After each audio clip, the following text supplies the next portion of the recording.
correctly with the correct amount. D20 Radio, where gamers roll. www.d20radio.com.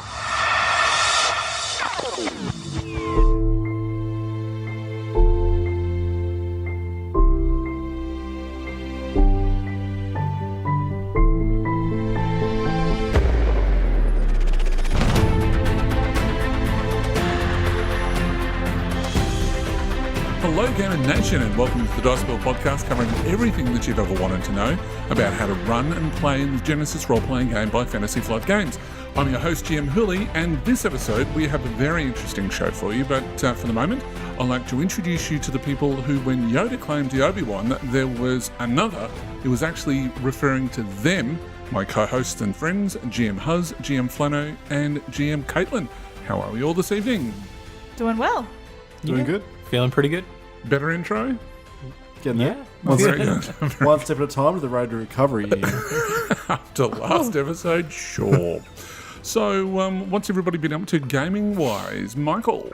What have we been doing? We played a bit of Star Wars RPG. We did a bit of Junkyard Heroes just recently. Did. Jumped back into the shoes of my foul-mouthed Doug character, which was pretty fun. So much fun. It was good to play some Star Wars again. We even did some Stars of Outnumber with Josh. Yep. That was really good.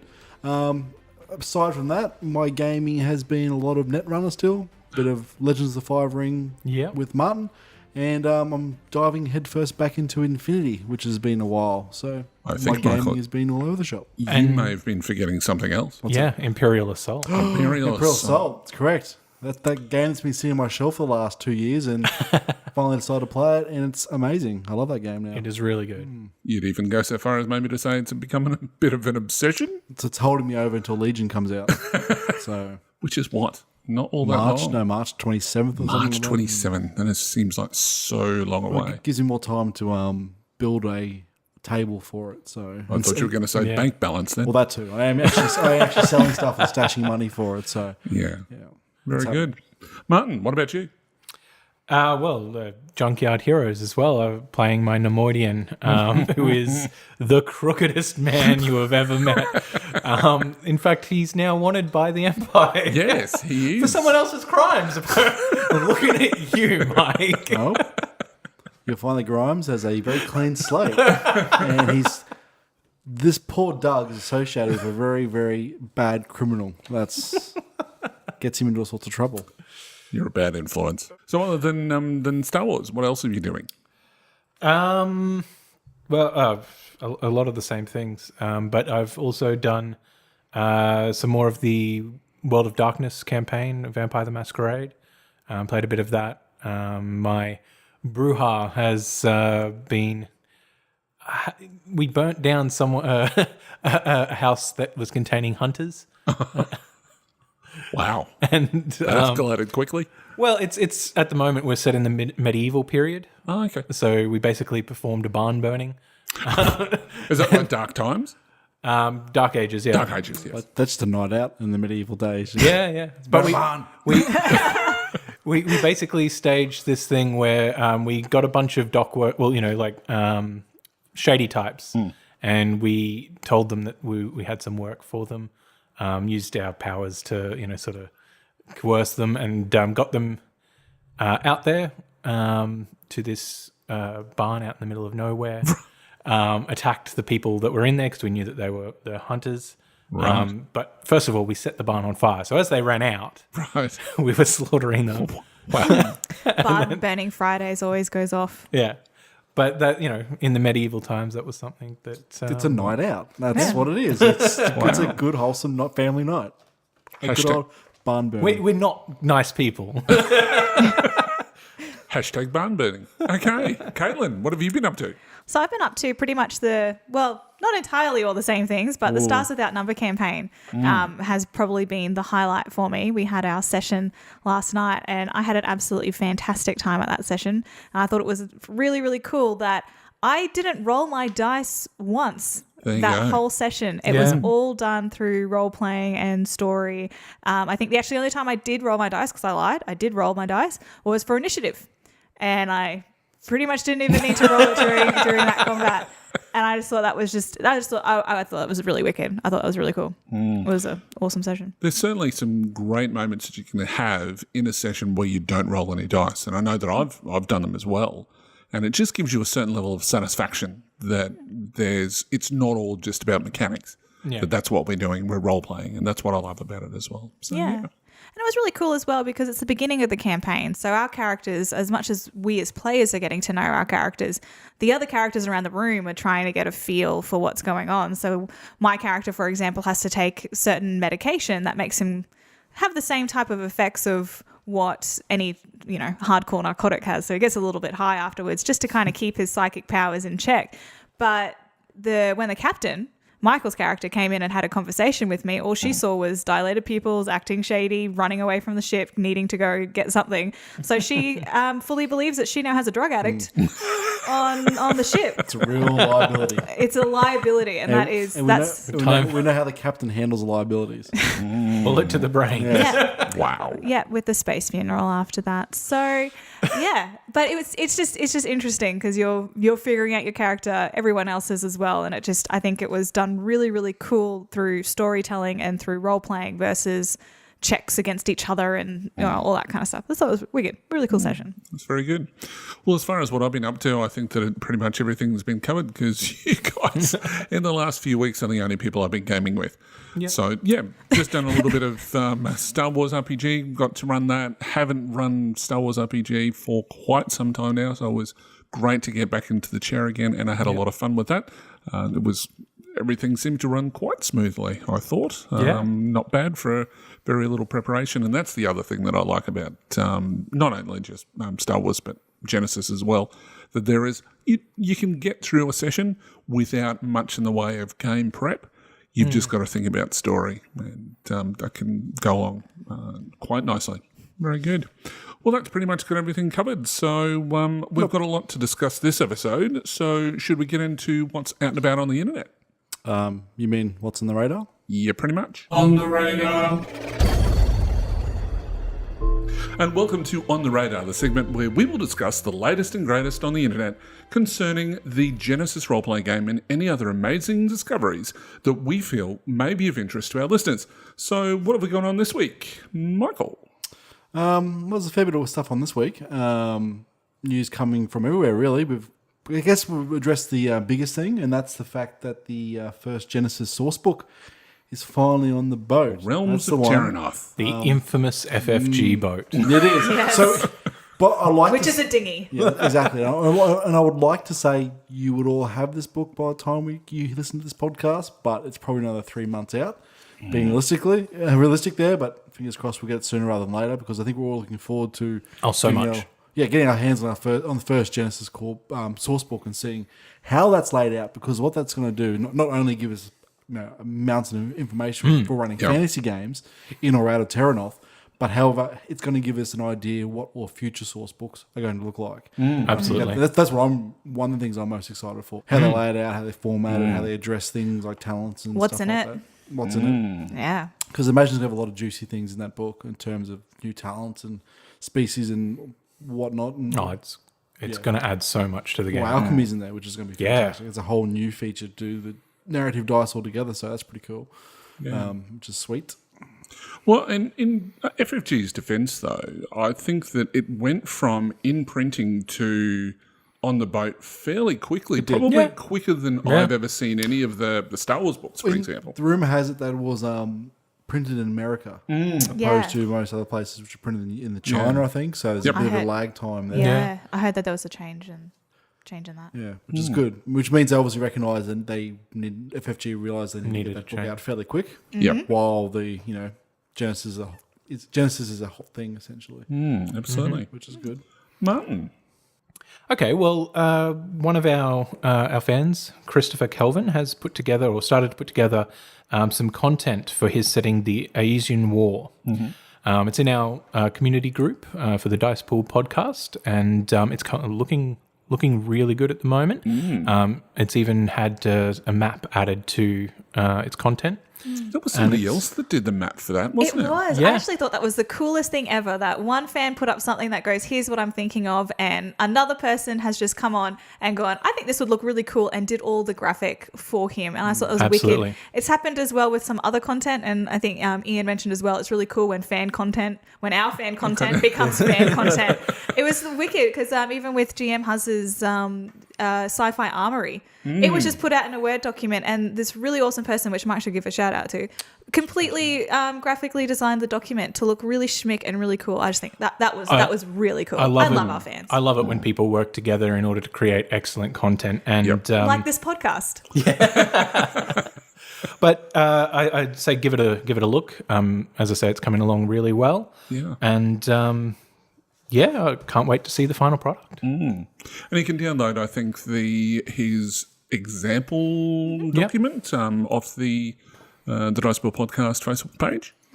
It's good to see a lot of new original ideas coming out for Genesis. A lot of it, although it's great, is a lot of it's based off pre-existing IPs. Yeah. So it is fantastic to see a brand new anything coming out and someone being very, very creative and taking absolute freedom and control of their own idea, which is really good to see and inspiring in a way as well, I guess, which is great. And I think it shows as well just the full spectrum of what Genesis can do. Like you can adapt something that you know and love, or you can create something completely new, unique and different, and it allows you to do that. Yep. It's really cool. Absolutely.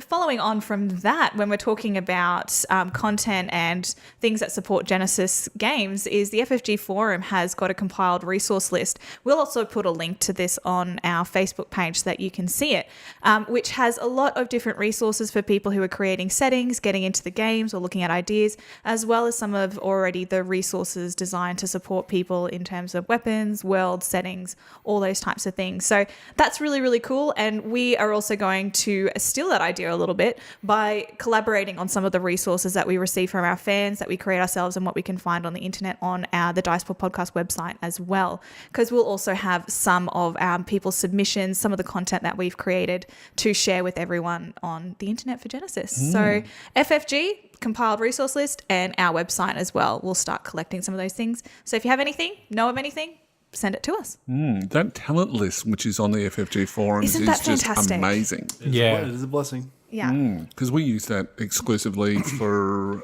the Stars Without Numbers game. Anything else on the radar? Well, I'll quickly interrupt with a quick shout out to Scott Zumwalt. If I pronounce your last name wrong, my bad.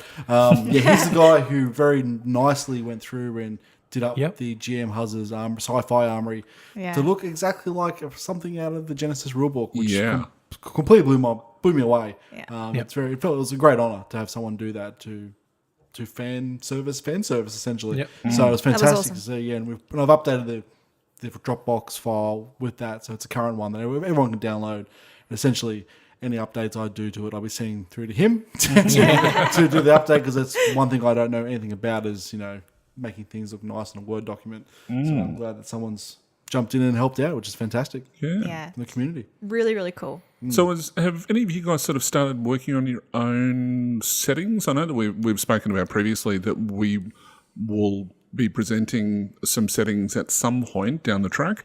Obviously, it takes a little bit of time to put those sorts of things together, but... I started thinking about some stuff. I haven't yet put down anything significant on paper, though. But I think you have, Ian, haven't you? well, that's a nice segue, isn't it? It was a really good one. So you throw it out there, I'm throwing it back at you. I've been working with a couple of guys, Justin and Corey. We've been working on a Ghostbusters setting, which we've just managed to get all the careers done and all the skills done that we're going to be using, as well as some archetypes. So hopefully we'll be bringing a few extra things in there as well. It might be a little bit away, but we'll get something out there to the viewers as soon as possible, and it's looking great. It is looking really, really cool. We've managed to get some sneak peeks as, co-hosts and friends. There's certain perks to this position. It does look very professional. And it looks wicked. It looks really, really cool. Justin has done some amazing graphic design with it. It's really Shout out to good. Justin. So he's really good. Really, really happy with the way that it's coming up, which you'll be able to look at sooner rather than later. Cool. So, if you've found something of interest or you've created a setting for other people to use in Genesis, please let us know ASAP because we love that sort of stuff around here. Yeah, and how can they do that, GM Flano? They can send us an email to info@thedicepoolpodcast.com or post their questions to Facebook and Twitter. You can also visit us on our website at www.thedicepoolpodcast.com. And also make sure that you like and follow the Dicepool Podcast on Facebook and Twitter by searching at Dicepool Podcast. We post our general activities or our shenanigans, our random thoughts and advice, as well as keep you up to date on all things Genesis and role-playing. We've also created a Facebook community group you can join where you can post and engage with other Dicepool fans, as well as share with us some of the cool and awesome things you were working on. Last but not least, the Dicepool Podcast is sharing all of our gloriousness to both your sound eyes and your visual mouths via YouTube. So head over there, give us a like and a sub if you prefer to hear our amazing gentle tones through YouTube. Who knows? You never know. We might be looking at doing some even more stuff for our YouTube channel. We might even get into ASMR gaming or something crazy like that. But you never know. The only way that you will find out is by subscribing and following us everywhere we go on social media, which is the one place where we don't mind having stalkers. So, should we get on to our show topic? Don't you mean core of the show? Good call. Core of the show. And welcome to Core of the Show, the segment where we will take a deep dive into a topic concerning the Genesis role-playing game and, of course, gaming in general. In the last episode, we discussed the conceptual side of character creation, how to formulate an idea for a character, and methods for getting inside the mind of your character, its backgrounds, loves, desires, flaws, and fears. This episode, however, as promised, we will be taking a good long look at putting your ideas down onto paper and onto your character sheet as we get down and dirty into character creation. Before we get too far into filling out the character sheet, though, let's have a look at all the different parts of the Genesis character sheet itself. All right, for those reading along at home, we suggest you turn to page 32 of the Genesis role-playing game for the process of character generation, along with the final page of the book, where you'll be able to find the character sheet itself.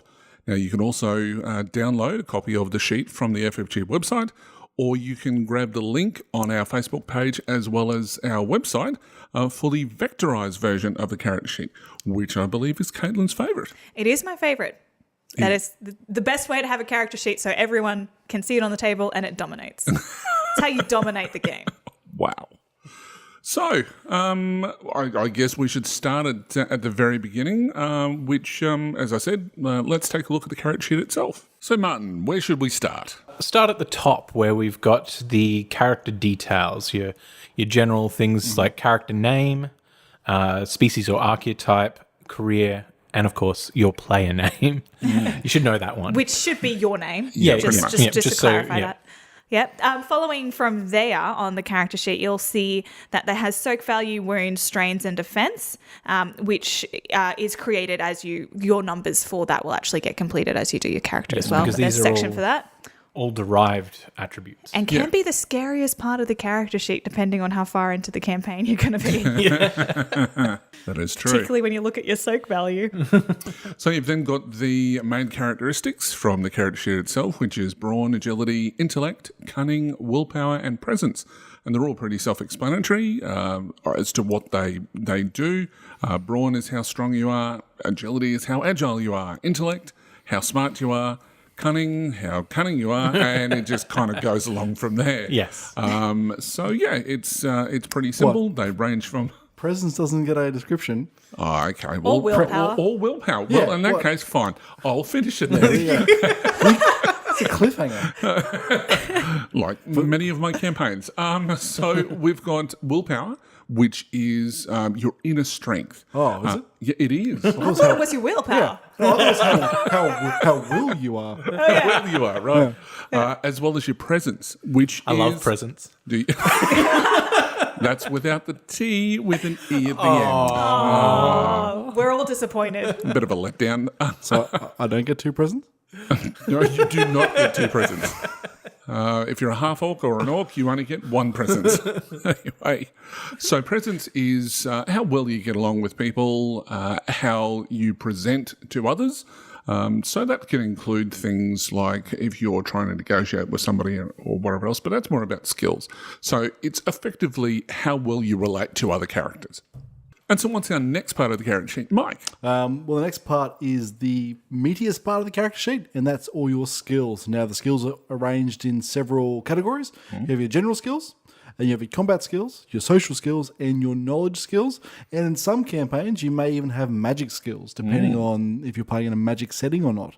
Obviously, each of those categories contain an alphabetical list of different skills associated to that category. So your combat skills, you'll find your brawl ability in there, your melee ability, your ability of heavy weapons, and etc. Your social skills has your charm, your deception, your leadership. Your knowledge has all your brainy skills like knowledge law, knowledge chemistry, and again, knowledge is very dependent on the setting you're playing in as well. The skills you're going to use the most is your general, though, and that contains everything from athletics to coordination to piloting, skullduggery, stealth, and etc. That's probably the one you look at the most when you're playing. And then, of course, your last one, which may not be in every campaign, is your magic, which has your arcana, divine, primal, and perhaps other ones that your GM adds. Yeah. Alchemy in Terranoth. Well, that's actually a good point, because the Genesis character sheet also has a spot for custom skills, and that's where your GM might get you to add some stuff when the GM creates his world. Now, with skills though, Mike, it's not just a case of the skills that are listed here, but you can also, this will be highly dependent on what sort of campaign that you're running. That's true. A lot of the skills will only relate to certain settings. And you'll find on the Genesis character sheet, there's a column with all the skills that says setting ? And basically at the start of a campaign, you'll go through and tick all the skills that are relevant to your campaign. Because obviously if you're playing a fantasy setting, the computer skill isn't going to be used fairly often. So that box wouldn't be ticked. Usually it's pretty self-explanatory which skills will be relevant in a game, but it's good to tick those boxes to save confusion, essentially. Yeah, and that'll obviously be set out by your GM. Absolutely. Who will have a list of whatever skills for the particular setting. And so below that, Martin. Well, we have our weapons. This is a slot for where you can list out the what skill the weapon uses, the damage, its crit rating, range, and any special characteristics it might have. This is so it's ease of access when you're in the middle of a combat. You don't want to be digging through books for all of these statistics. It's all right there on the front of your sheet. And following on from weapons, at the very bottom of the character sheet identifies what your current total XP is that you've earned and how much you have available, because sometimes at the end of each session you might be storing up your XP, or you might have some left over after not being able to spend it all. I've personally never experienced that, but I'm sure it has happened. So that bottom part of your character sheet turns up your total tally, how much you earned and how much you have left to spend. That would obviously indicate that I'm giving out far too much XP. Oh, no, because I have no problem.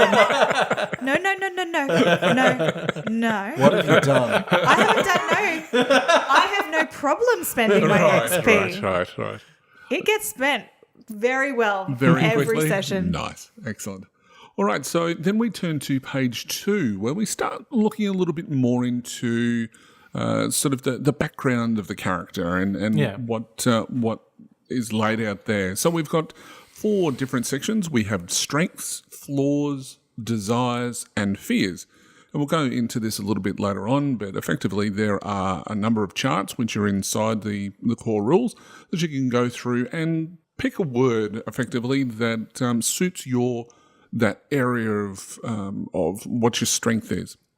Whether it be you're courageous, or whether it be that you're wanting a range of things. Yeah, and these things form your motivations. Yeah, and it's exactly. a great way to fill out who your character is. And then you have across to the far right, you have character illustrations, which is something which is normally done by someone who I don't know. Or someone that I do know, because I have zero artistic talent, so I'll always get somebody else to do it for me. And then, Mike, what else have we got on the character sheet? Well, below where your character's mugshot would go, you've got your gender, age, height, build, hair, and eyes. Now, they can often be overlooked as the last thing someone does on their character sheet, I think. But at the same time, it can really help establish who your character is, because it's good to have a mental image in your head when you're creating a character. And you don't have to get too specific about a lot of those things, like your build and height. You could be a very slim build. You could be 5'5" for your height. it helps give the people around the table an idea what your character looks like too. It formulates that visual image. Yep. So don't forget to fill that in. Because something else that I've noticed that a lot of people do in campaigns is when they first meet other characters, and they may have already met storyline-wise when they've sort of set up all their character connections in session 0, but they normally like to get everybody to describe their character when they're across the table from them, or their first scene, so that you can have that kind of establishing shot for your particular character, and that's a good resource to use. To do that. Sure is. Martin, what's the next part? We have equipment, which includes your money. Players are hungry for this. When there's only $500 worth of change or credits or whatever monetary thing you have, pieces. gold. Dollar dues. Dollar dues. There's that word again. Yeah, it doesn't go very far, but as the game progresses, you're going to fill this area out a lot because this is where your weapons will show up initially, along with your armor and other gear. Don't forget it. It's important to know what your character has at hand. Indeed. And then probably the most interesting thing, which kind of leads into page 3 as well, is when we start talking about talents. Caitlin, let's talk about talents. So on the character sheet, and it does transcend over into the talent pyramid on the other side.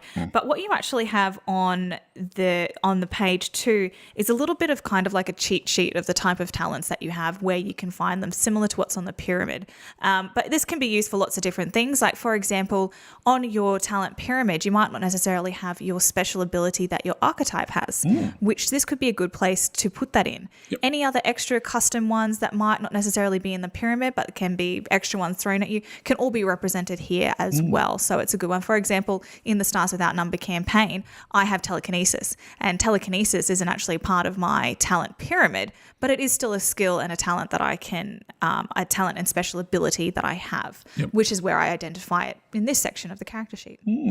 Very good. And below the description, you've also got notes and critical injuries. Now, the notes is pretty important for keeping track of little things that you might have happen to you during the session, little ideas that you might have for your own character as you're progressing through the story. NPCs you met. NPCs that you met. I highly recommend, though, it's not much space there, having your own notepad or something nearby. Absolutely, I would agree with that. But you've also got the critical injuries, because it's important to keep a track of those criticals because they can sort of mount up over time.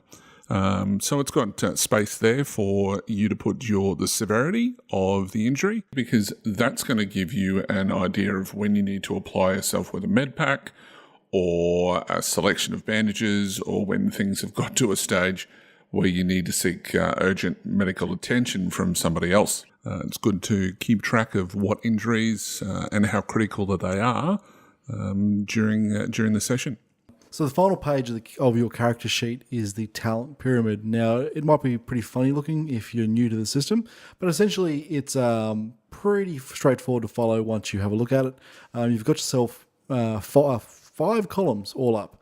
Each column is a tier. You've got tier 1, tier 2, tier 3, tier 4, and lastly tier 5. When you purchase a talent, you put it down in the appropriate column. So if I bought a tier 1 talent, I would put it down in the tier 1 column. However, following the rules for talents in Genesis, you can't buy a talent of a higher tier until you have at least 1 extra in the previous tier. For example, if I wanted to buy a tier 2 talent, I would be required to have 2 tier 1 talents.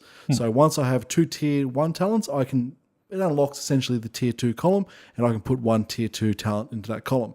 Once I have 3 tier 1 talents, I can have 2 tier 2 talents, and so on.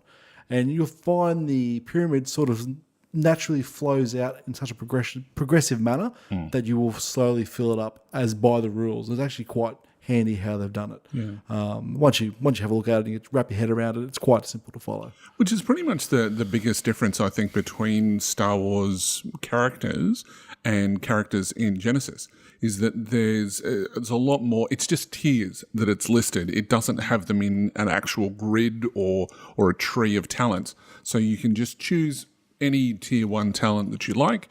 and then you just keep on going through the process, adding wherever. So it's much more customizable. I honestly prefer this. It's great. to be honest. You can be a jack of all trades of a million tier 1 talents. It's only 5 XP a piece, but you're not going to be very good at anything. No. But I guess the big point difference is in Star Wars with the talent, with the career trees, the talents were a lot cheaper to get to very good talents, because in this one it's about 150 XP to get to your first tier 5 talent, because you have to buy the previous tiers, obviously. So it's a lot harder to get to that tier 5 talent in this, but you're paying extra for flexibility essentially. Because you can chuck any talent in you want. So you do pay a premium, but at the same time with that premium you do get unlimited character creation, especially if you're using the expanded talent list, which is available to download on the FFG forums. On that master resource list. On that master resource list, yes. But certainly one of the things that I think, if you're customizing things, that you can create talents which you can put prerequisites in. So if you've got a specific thing that is wholly and solely for a race, for example, you can almost have racial talents that you can buy into. So you can just keep on adding in, rather than with the Star Wars version, and let's not knock Star Wars, we all love it. But with that, you're very much regimented into these trees, and you just can't go outside of that tree without sort of breaking some of the rules within the game itself. But with this, it's there already. You can just go and choose those talents as you see fit. It certainly is a double-edged sword, because what Star Wars lacks is total customizability, but at the same time it does sort of keep a bit of balance in the designer's hands, because they can sort of design the tree, go, all right, the players can't really break it too much because they're limited to what they can take. But in saying that, this is a pretty hard system to really break and try and manipulate to a high degree. I'm sure you can do it, but nothing like other games. It also encourages you to branch out a little bit. So it sort of discourages that sort of thing, in my opinion anyway. Yeah, you can sit down and make a silly character if you wanted to, but then what's the point? You're the only person, you have fun. Make a character that's unique, not a character that's broken. That's probably the funnest thing to remember. True. But you're paying a premium. It is expensive to start getting lots of high tier skills, or talent, and if you want to buy a high tier talent, which is only be useful sometimes, then you're going to be paying a lot of XP for it. Yeah. So you're better off investing well in your talents, opposed to trying to do a trick character essentially. Which is something, if you look at some of the Star Wars talents, then you can just go basically all the way down from 1 till 5. That race to dedication. Race to dedication. With this, the only way to get there, the limiting factor is the system itself. That tier 5 talent is where the dedication sits. So you have to go through and get, what's the amount? It's like, I think I worked it out. It's to get to that last one, you'd be paying 175 XP. So you really want to make that tier 5 talent count, because that's a lot of XP. That's well above night play, if you're familiar with the term in Star Wars. And that's assuming you haven't spent any XP on talent, on skills. Because that's including the tier 5 talent. That's including the tier 5. Yeah. So that juicy dedication, is it really worth bumping one stat up for 175? Absolutely. Well, I don't know. There's a lot of good tier 5 talents. There is. I love valuable fact. There's a lot of them. But it is that good way of keeping people in check, and not letting it get super easy for people to get down to those juicy super level 5 ones. It is. It's better, from a game design perspective. It's better to make them pay more than not pay enough. Yeah. That way, it always sort of balances out in the end. Yep. Particularly when you're making a truly customizable character. Exactly. It sort of gives a bit of wiggle room in terms of balance, because you might pay a little bit less for one talent, but a little bit more for another talent. So it sort of works out at the end of the day. But that's almost a subject in its own, I think. All right, so that's the general concept of how to use the character sheet. But let's now look at the creating character process. Now, in the Genesis rulebook, there are 7 steps to creating a character. We have step 1, which is determine your background. Step 2, which is select a character archetype or a species. We then have step 3, which is choose a career. Step 4, invest in experience points. Step 5, which is determine derived attributes. Step 6, determine your motivation. And then step 7, you choose your gear, appearances, and personality and things like that. So that's the general process. Now, tonight, as part of this process, instead of stepping everybody through the, this is how we do it, we're not going to sit here and read the rule book out. It's as simple as that. Because that's going to be pretty boring pretty quick. Absolutely, and very, very dry, I think. Yeah. So what instead we're going to do is we've decided that we're going to create characters of our own on the episode itself. What we're going to do is we're just going to go through each step, talk about what sort of characters we're going to have. But firstly, let's set the background. Now, we've set a generic set of skills using pretty much exactly what is on the character sheet itself, and we'll choose skills which are going to be most appropriate for our setting. Now, our setting for this evening is going to be something that we spoke about earlier in the previous episode, where we've decided on Firefly, because that's something that everybody knows and everybody can relate to, I think. So we're going to use that as the main setting of where our characters are going to live, reside, and play in the campaign. All good? Sounds great to me. Cool. It's not going to bring in any hard feelings because of Firefly or anything like that? Oh, man, it's still too soon, but... All right. So, let's look at each one of the characters. So let's start with Mike. Well, I'm going to be creating the hired gun of the party. So think of your Jane, but I'm not going to be playing Jane. Plays a good archetype to get people, getting an idea what the character is going to be like and the direction I'm going with him. So that's my goal, is to play and establish that sort of character. Mm-hmm. Martin, what sort of a character have you got in mind? Well, I'm going down the role of sort of the captain of the ship, so sort of like Mal, but not, because my character is, we'll go into that, but yeah.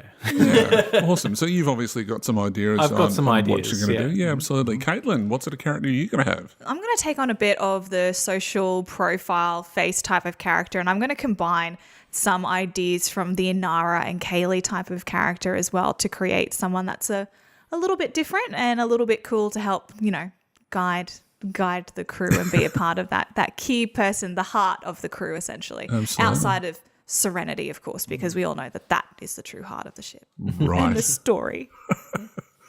Caitlin's a bit passionate about this, yeah? I think we all Just are. a little bit. Well, I just love it so much. Well, little does she know, this episode of the podcast will be canned mid-season. So. Oh, no, Mike, don't say that. Wow. I want to hear a girl cry live on air because I won't do it. I've done it enough over this franchise. All right, so... In saying that, though, I also have a shirt that has I'm a leaf on the wind, but it's also it's interrupted through a blood splatter right through the middle of the chest. So I can't exactly say that I can't have a good laugh about how that series goes, because I certainly can. All right, and for me, I'm a bit of a River Tam fan, so I'm going to play something similar to River with a little bit of a twist upon it. So she basically knows things that she shouldn't. She's going to play an interesting part in this story, I think, as well. But that's kind of I'm going to play the mysterious character, I think. Which is part of the reason why we've selected this setting, is because the character archetypes you see in Firefly are just so... That's what a party should be. It might seem like we're borrowing heavily from Firefly, but at the end of the day, almost every party that works off a spaceship follows those set of archetypes. Essentially, it's hard. It's a hard formula not to do. Yeah, absolutely. And it also shows a really good way of how to create a variety of different characters using a variety of different skills, because they all have their shtick, and which is what this episode is all about. Yeah. Perfect example. Now, we're going to do things a little bit differently as well as far as our characters, just to give an idea to our listeners how you can use different resources. You can use nothing but the book to create your characters. So, Michael, how are you going to design your character? Well, because I am playing the, lots of guns monster of the party, which is often overlooked, and everyone thinks, he's the no personality type and hasn't got much of a background. So to sort of challenge that, I've picked an interesting way of sort of developing my character's past. And essentially, I'm using the 36 questions to fall in love. I've picked a handful of those questions at random, and I've answered them. And I'm putting them through a filter of my character and how my character would answer those questions, which will help paint a bit of a picture of his past and give a bit of emotional tie to that character. Yes, he's the guy with all the guns, but he's obviously a guy with a fairly substantial history. So you're pretty much going to stick to the rulebook, or More or less stick to the rulebook and come when in terms of generation, creating the character. But when it comes to the background, I'm going to branch out a little bit and use a resource that's not actually published in the book. Just give the listeners an idea of other things you can do. and other things that you can find out there? Absolutely. Martin, how are you going to design your character tonight? So I'm going to try my hand at a completely customized character. So I was going to write my own archetype and career. So select my sort of my own skills. There's some guidelines I'm going to follow, and we'll touch base on that. Absolutely. Caitlin, how are you going to design your character? I'm going to take on the designing a character of a super basic and super quick, because sometimes you just kind of want to whip up a character and get going and have that done. So my character is going to be just following the Genesis Core rulebook at this present time, and is also going to be basically how do you put one together in the first few minutes before a session is about to start as well. It's probably the best advice for a super new player. Yes. Yeah. Yeah. And it's also if you're suddenly sitting around, and that's the one thing that, again, I know I go on about this a fair bit, but how quickly that you can put together a story with this system is that you can just all be sitting around one Friday night and go, hey, wouldn't that be cool if we played in this sort of a campaign? Right, let's play. So you haven't got a lot of time to think about it. So you can just sit down, use the book to create a character. Or a one-shot character that might only be around for one session, so you don't really want to go into like a super detailed character or a super custom character. Or, you know, the dreaded player is the character is killed and you got to come up with a new character mid-session. And I think that's happened to all of us at least once in our gaming career. But for me, I'm going to do something a little bit different. I'm going to be using a resource other than Genesis. So what I'm going to be using is I'm actually going to be using one of the careers from Force and Destiny, I've decided, because I think that suits River Tam, without the use of Force skills. So there's going to have to be a little bit of customization. Well, we'll talk about that as we progress through the story. Yep. All right, so our first step, as I mentioned before, is determine the background. Now, there's no crunchy rules when it comes to backgrounds, but there's no less vital to the gameplay of a role-playing game. Now, in our previous episode, we talked a whole heap about character background, along with general conceptualization. The background to your character is basically it's the foundation to build upon. Background doesn't mean that you have to write a novella on your character's past, although there's nothing wrong with that, of course. If that's what you want to do, like Caitlin, for example. I should hope not. I love my character backstories. It's also why I decided to choose to do this one, because it is something completely different for me. I tend to go for the super detailed thinking about my character beforehand as well. So it's going to show you how you can do both. Just so long as you've got a good idea of your character and where they're going. Once you start playing, you'll probably find yourself changing elements of your background, and you know what? That's okay. So don't feel like a background is shackling. You're being shackled to your ideas at all that you've had kind of like weeks before or whatever have you. Okay, so that's kind of who our characters are and an overview of the role they are going to play in the story. I guess the next part of step one is to take a more detailed look at where our characters came from. Mike, take us through where your character's from. So today I did a bit of research on some Firefly background and some extended universe stuff. I like Firefly. I love Firefly, but it's not my passion like Star Wars. So I did a little bit of research when it comes to the expanded universe of it and the lore and whatnot to really start developing a character that fits within the world. So I did a bit of hunting around on a Firefly fan wiki. And came across a few pages which I thought, this could be draw inspiration for a character from. So that's where the idea started to fall from. So I was thinking my character was an ex-Alliance soldier post Unification Wars. So he's fairly young. He's in his late 20s, early 30s. But unfortunately, he has a bit of a problem when it comes to authority. And so he found himself discharged from the Alliance military and basically became a bit of a guns for hire merc. That's when he found himself working for Blue Sun. Now, Blue Sun is a bit of a galaxy expanding organised crime syndicate of the Firefly universe. So I figured that'd be a pretty cool place for a character like my own who's good with guns and loves destruction and chaos to go to. So I think we'll incorporate him into Blue Sun. So basically he worked for Blue Sun for quite a while, jumping around the galaxy, going to wherever they needed him to go.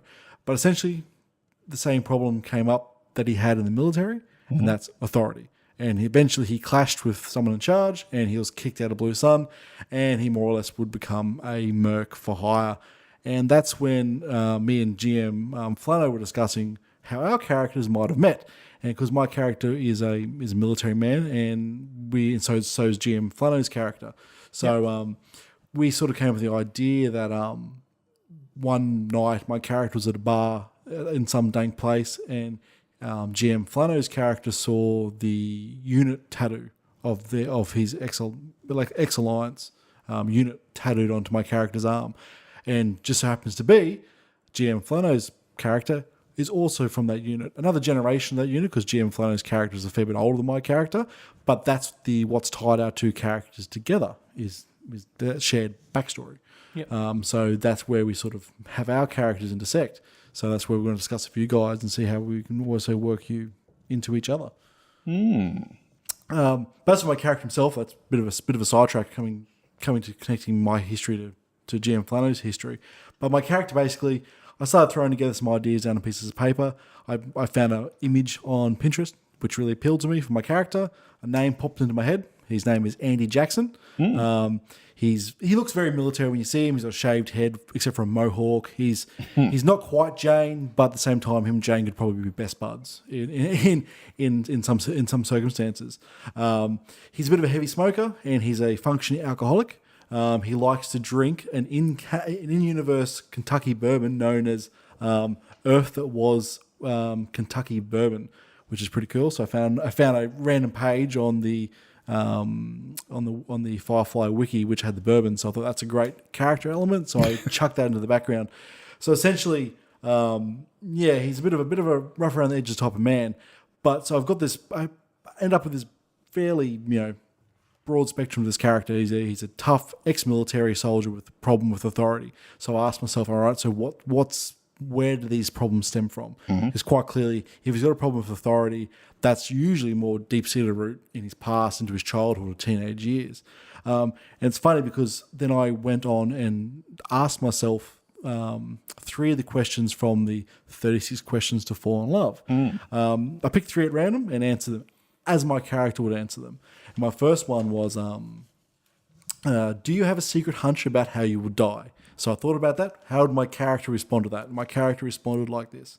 My luck will likely run out and I'll catch a bullet in my head. Or lung cancer. Probably lung cancer. So that sort of paints a picture of my character, how he wants to die, and that's in combat. But he's being realistic. By the man he smokes, lung cancer is probably going to get him first. And he's being realistic about that. And that helps paint a bit of a picture for the character and his personality. He doesn't really beat around the bush. He accepts facts for what they are. Next question. If you could change anything about the way you were raised, what would it be? Now, for my answer for that was, for my character's answer for that, for my mum to have the guts to stand up to my dad and put a bullet in him.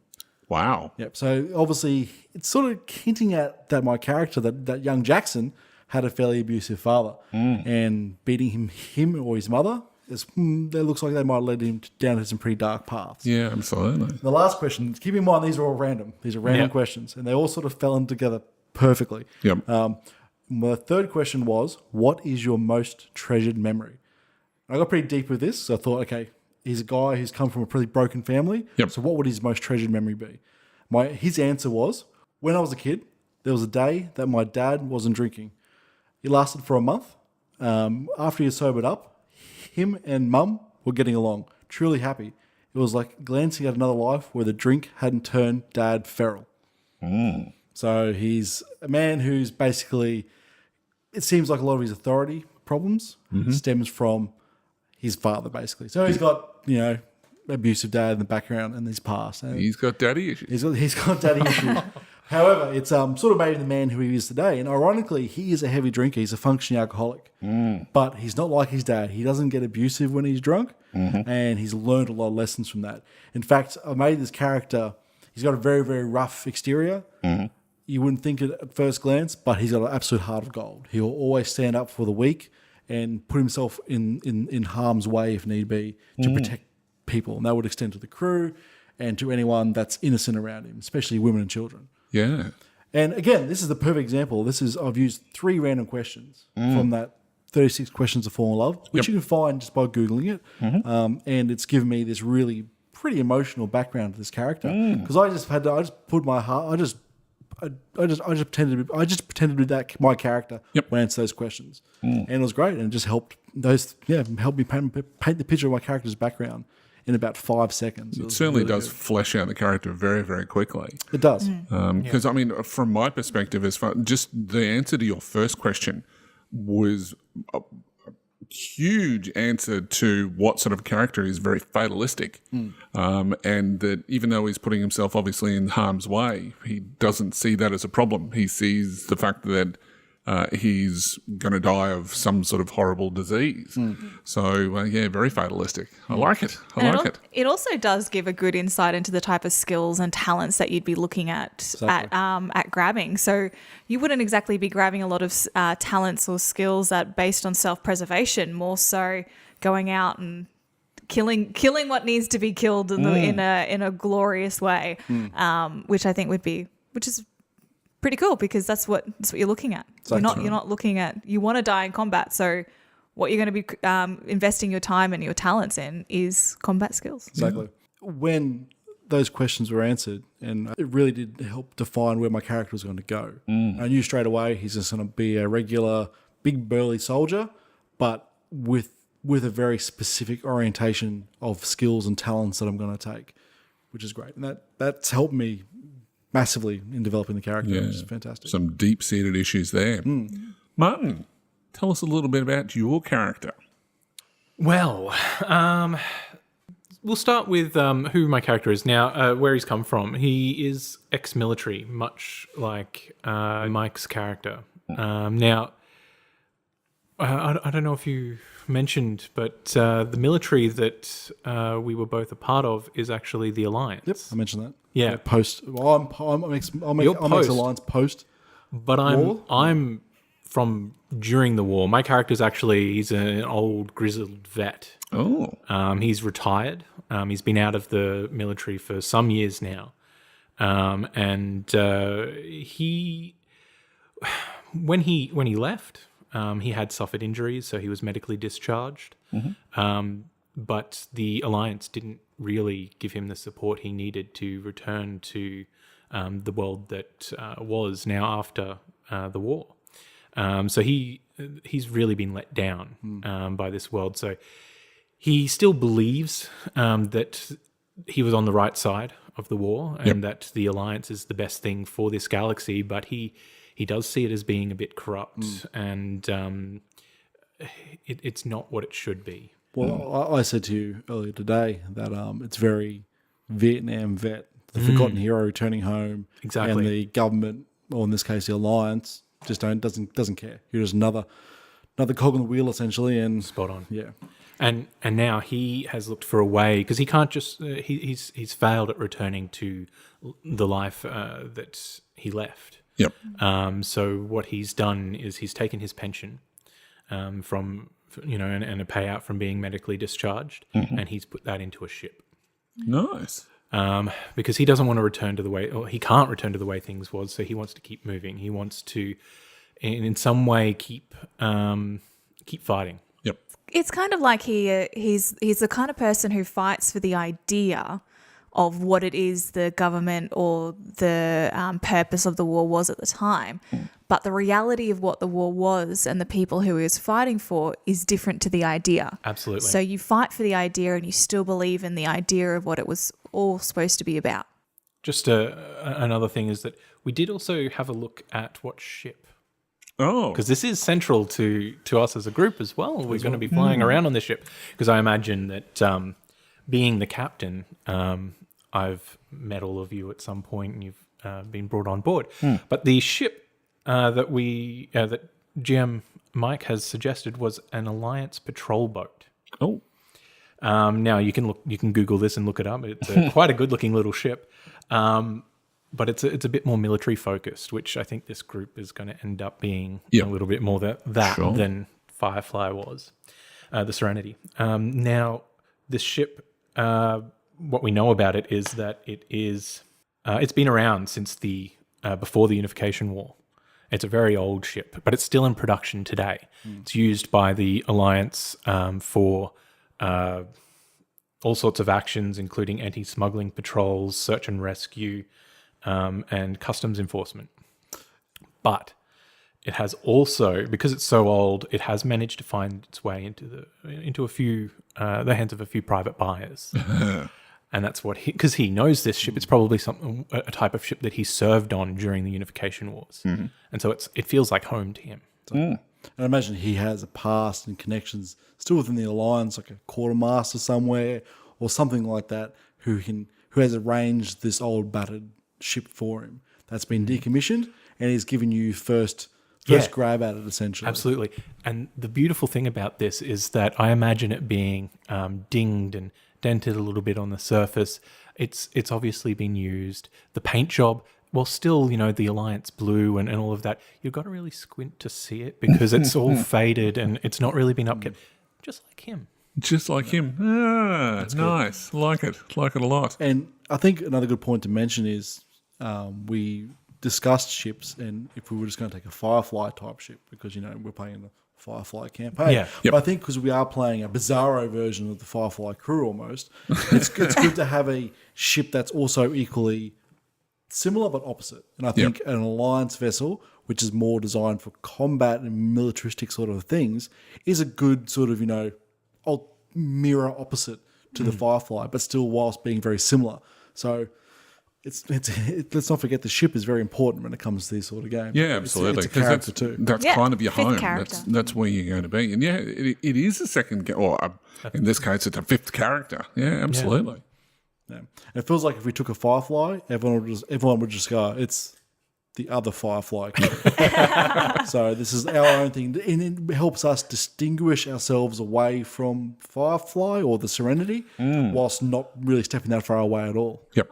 I'm already thinking about what if our characters met the crew of Serenity. Well, that's funny. What would happen? We talked about this. We mentioned this because when GM Flano and I's character met, it was in a bar, and we said it could be in the bar. And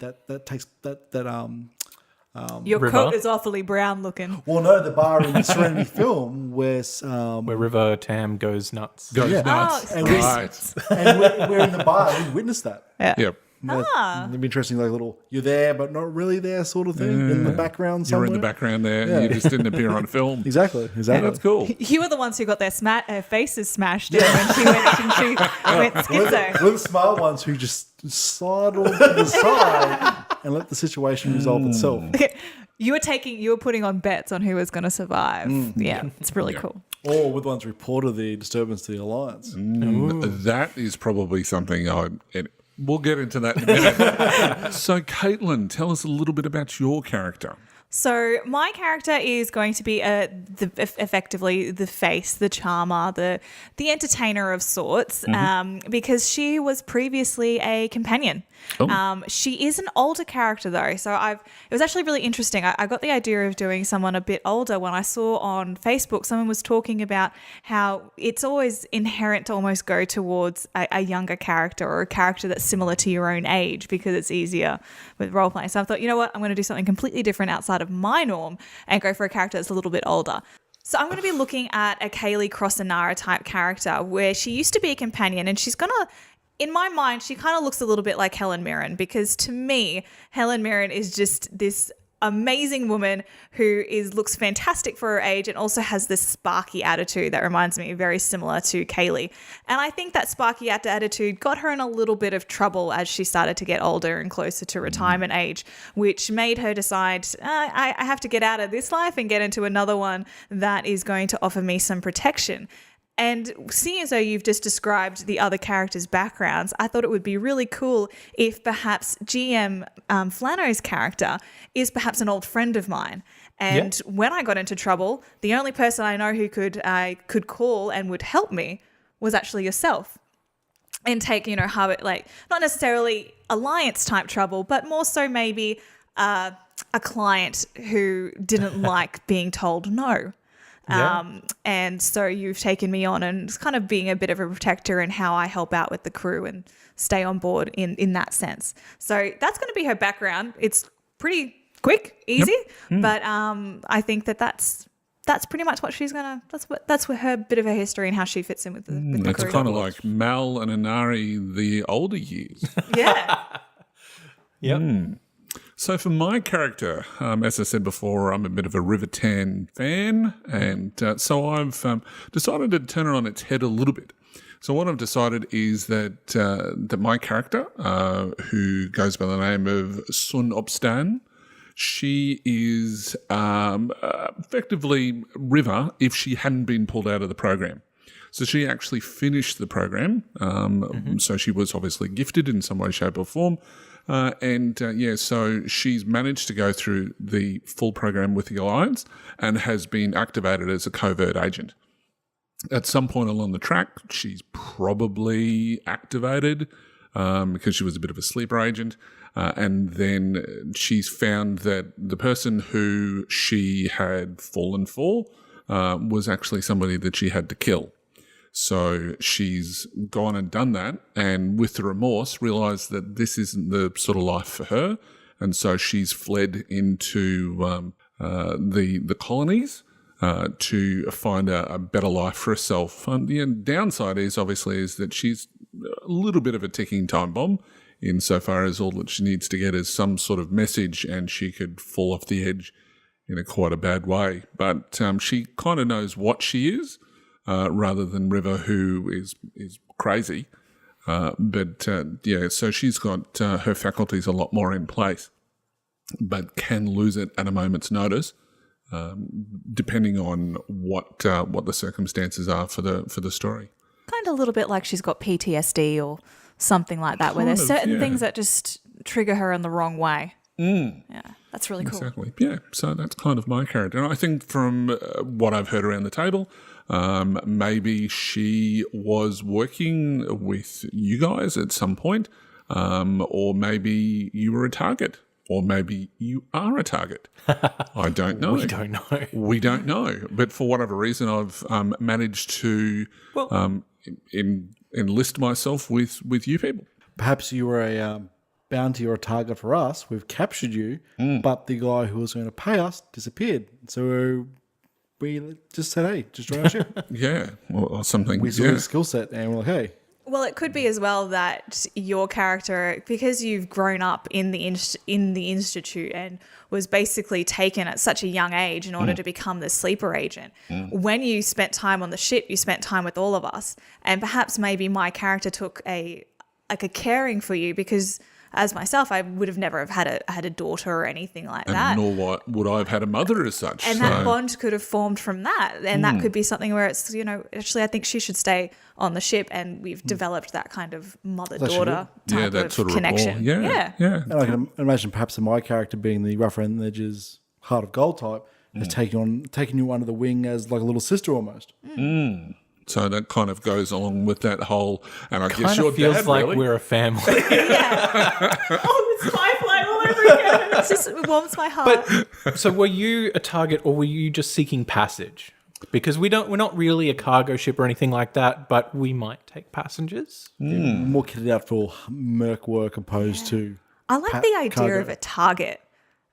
Because just because I think that adds a different level of interaction between the characters and how it's been through, I imagine, like a narrative story, how it's had such a complete 180 in terms of character development. I think that would have impacted your character, everyone's character, in terms of, we were going to kill you, but we like you. I like this because you were a target. We were hired by the Alliance. We didn't know that at the time to get you. Yes. We've gone out, we've captured you because that's what it says to do. But then we've spoken to you. And I don't know about the rest of you, but from my perspective, your character has also been failed by the system. Yes, that is true.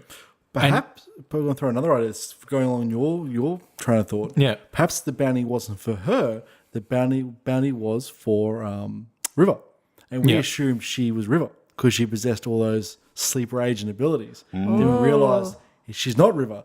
And we've got this Bit of a mistaken identity type thing. Yeah. on the ship. And we've gone, well, we're not going to get any bounty for her. That's not who they're after. So, and we sort of, bonded. Well, how did we find out that she wasn't the one that they were after? Maybe I don't know. Perhaps maybe could part be of a my big character's role was to go in and determine who was who, and like perhaps there was a bit of a party that was taking place, and for some reason you were there looking at the target that you were looking at that you had to kill. You wanted to go and find the person who put that job on you because you just had these difficulty in letting go of what you had to do. Yeah. So you had to go to this high-ranking party because you heard that they were going to be there. And I know, and our crew knew that you were going to be there.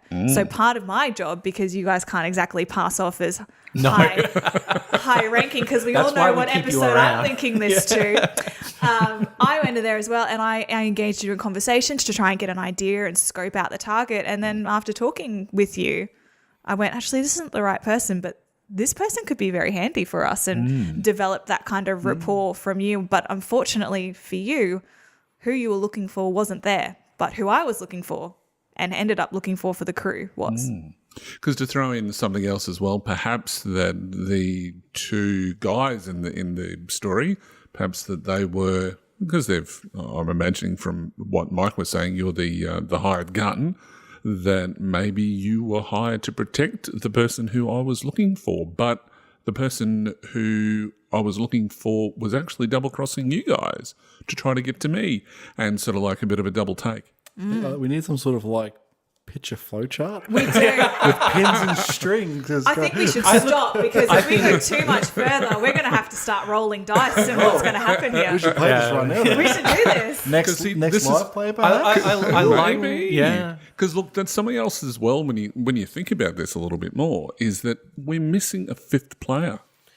We're missing our GM, who would be saying things like, I can use that and I can use that, and be writing all these things down. And I think that's something important to think about, is that when you've got the session zero, and I guess sort of what we've done now is a bit of a session zero as such, is that if you've got a GM, they're writing notes and, taking down and asking questions and writing the responses to those based on what the players are discussing around the table. So, because that's great ammunition to use for adventure hooks and things like that.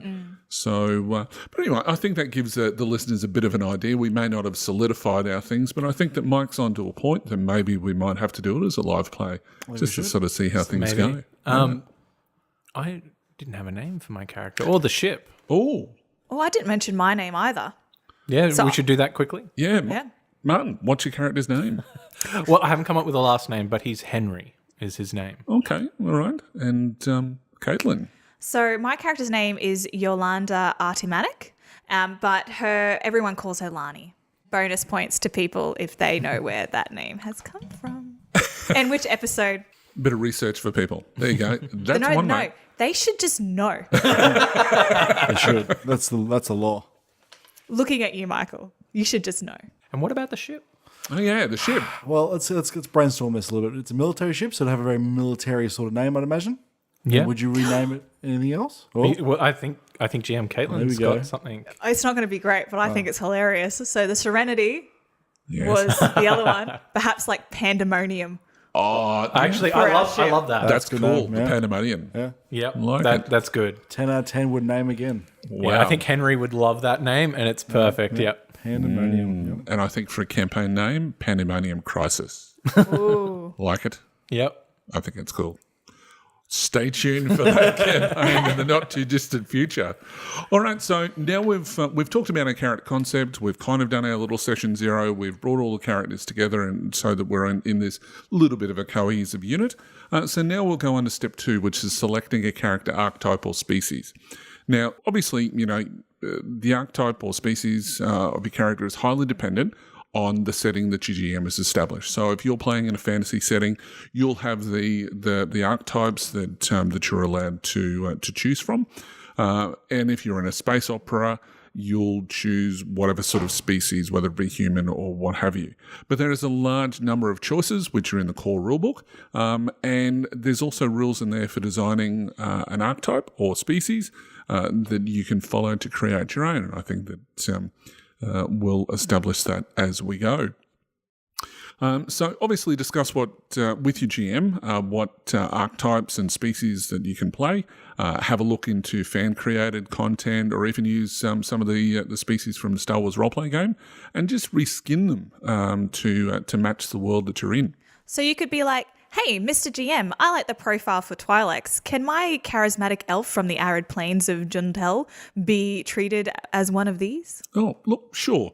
That makes total sense. Twi'leks get the benefits from being in an arid setting and charisma bonuses. What else? Just swap those Lekkus for pointy ears and you're good to go. So, honestly, it's that simple to reskin a species from Star Wars into a character or a species or archetype into this game. Yeah. Who cares what you look like? Just make it work. And that's right. Good example was we did a bit of play testing for Keith Capel and for his martial arts campaign, and I played an elf in a very human setting, but I just said it was a very agile human, and it gave me all these bonuses for being an agile fighter. But I just reskinned an elf from the back of the Genesis rulebook, and it was that simple. Yeah, and that was one of the points that I put up on Twitter during the week as well. That reskinning NPCs, reskinning character archetypes, people I think get so ingrained in this. If it's like it is exactly how it is, and that's not going to change. And I think that it just takes a little bit of flexibility to be able to just go, you know what? It doesn't matter whether, as we've pointed out, it doesn't matter whether they're Lekkus or not. But that's only just something that plays into the lore of Star Wars, where in our setting, no, it's completely different. Yep. So, yeah. All right, so Mike, talk to us about what sort of archetype you're going to be choosing. Well, it's nothing too special for me. I've just gone the archetype 2, the labourer from the Genesis rulebook, found on page 37. Basically, I wanted a fairly, meaty sort of character, one that could take some punishment, high brawn, high soak value, one that essentially your soldier type. And I think the labourer is the best for that. Not only does he have the best array of stats, I feel, being brawn 3, agility 2, intellect 2, cunning 2, willpower 1, presence 2. He also has a really cool ability which is called tough as nails. So essentially once per session, I can treat a critical result as a 1 on the critical table. And that is huge. So if the GM rolls a 99, I go, oh, that's nice. Flip a story point, and that's now a 1. Right. And that's pretty powerful because the number of times you take a high level crit is fairly rare. Yep. So that one time it does occur, you can almost laugh it off. And ironically, there's a heap of talents in the game which lets you reduce the severity of the crit by 10 or more. And there's one particular talent which allows you to ignore the crit if it goes below 10. So if you get the crit low enough, which this guy does straight away, I just ignore the crit altogether if I really want to invest that way. That's a nice bit of a combo. It is a nice combo, and I think it also represents the character being very tough as nails. And when he does take that normally mortal wound, which would slay any other person or cripple them, he just grits his teeth and pushes through it to save the day, essentially. And I think that's perfect for my type of character. So that's what I'm sticking with there. And plus his stats, I can bump his agility up to 3 nice and easily, and that's going to power his ability of weapons. And not to mention his brawn's already 3, so I can jump that to 4, and that boosts his athletics and his overall soak value, his wound threshold and his soak value. So it makes him quite a sturdy character. The weakest point to the labourer, though, I'd have to say, is the low willpower, which means he's going to have a pretty ordinary strain threshold. Currently at creation, he's sitting at a threshold of 8. So he's not actually doing a whole lot of strenuous things because he's going to pass out. But he does have 16 wounds. Wow. And soak 4 before Wow. any armor. So for a starting level character, he's going to shrug off most incoming damage fairly quickly. Cool. Martin. What I wanted to do for my character is, in the way of an archetype, I'm going to be creating my own. What I've conceptualized is a grizzled vet. So a grizzled veteran is the name of this archetype. Right. Who is 2 across the board, except for willpower, which is 3, and a presence of 1. Now, this is following the basic rules in the book on page 192, where you get 1 at 3 and 1 at 1. Yep. The idea here, though, is that he's physically a pretty good pretty average, but he is very disciplined. Having come from that background, he has a strong willpower, okay, and is a very intimidating person. Probably some strong beliefs as well. Exactly. Yeah. But he doesn't really get along with people. So that's hence the 1 presence. Okay, so I figure that's a really good representation of what I'm wanting to do. So he commands through intimidation opposed to leadership. Is it? Well, he can be skilled in leadership, but he's not inherently good at it. Right. Yep. He has to really work hard. I picture you at some point, you were a drill sergeant. I don't know what. Well, look, he may be. But, like, for an archetype, it doesn't have to represent what he was. No. This is what I envision a grizzled vet would be as a base. Yeah. He could have a good presence. I'm probably not going to do that, but he could have a good presence. So the next thing that I'll look at is the derived attributes, so your wound threshold and your strain threshold. For this type of a character, I think that it's fair to say that his wound and strain is pretty average. So I'm going to go with 10 in each of those. Yep. If you wanted to modify them, the book suggests that going up or down by 2 on the wound threshold is worth about 5 XP, whereas going up or down on the strain threshold by 1 is worth 5 XP. Wow. Off of your starting XP, obviously. I'm not going to touch that because I feel, as I said, that a grizzled veteran is going to be pretty good at both of these things. However, normally you'd get like a skill or something from your archetype. Special ability or something like that. Or a special ability. Most of the ones in the front of the book have a skill and a special ability. I'm not going to give him a particular skill because the grizzled veteran has a lot of these, could potentially have a lot of different skills. Yep. But I am going to give him a special ability to represent his reserves of strength. His Grit. His grit. Yes, thank you. There's a talent suggested in the expanded talent list, and it is called contingency plan. Oh, We're obviously not going to call it that, but it's a tier 4 talent. It's active, and you choose willpower, cunning, or presence when purchasing this talent. Spend 1 story point to recover strain equal to the level of this characteristic. I'm going to say willpower. So that is the grizzled veteran and what we've gone with. I think a good name for that would be maybe True Grit. True grit, yeah. true grit. True Grit's a good name. Yep. Very veteran, grizzled, John Wayne type Yeah.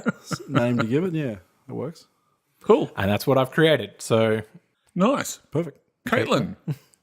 So I'm going to be sticking with the archetype 4 that is within the Genesis core rulebook on page 39, and that is the aristocrat. I didn't just choose it because I really liked the dress and thought the dress of the character actually really suited my character. But the character is the type of person who can kind of talk their way out of every situation, and that they are within noble society, so they know how they're supposed to talk and interact with people. And I thought that was just perfect for the type of character that I wanted to create. Yep. So the character itself, the abilities that it has, it does have a 1 in brawn, a 2 in agility, 2 in intellect, 2 in cunning, 2 in willpower, and that juicy 3 in presence, which is what I was really keen for and really looking at.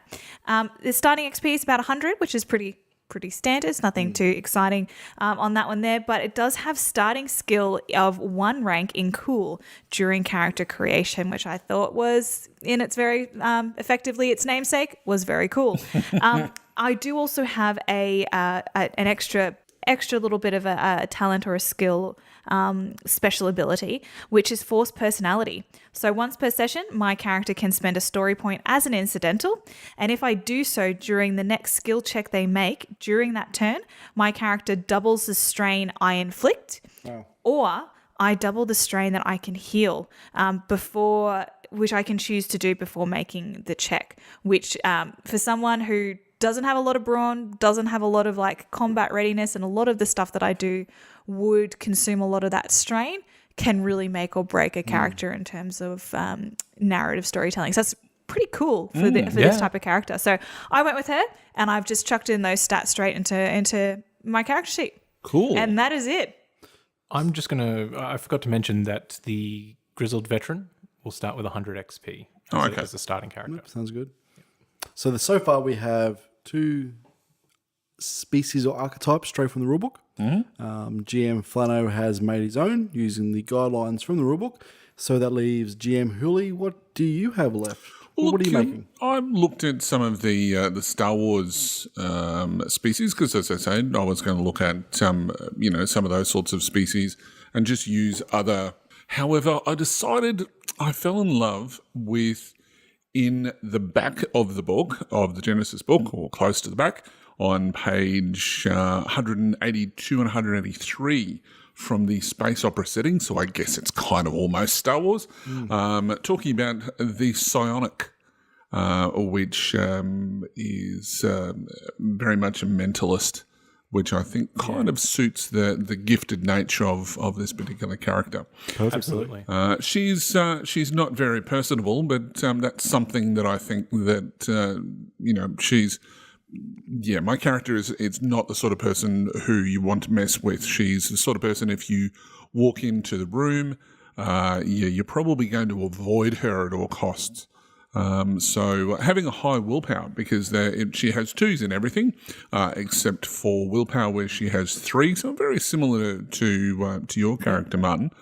But I think that I'm going to probably leave presence as it is. But we'll spend XP later on.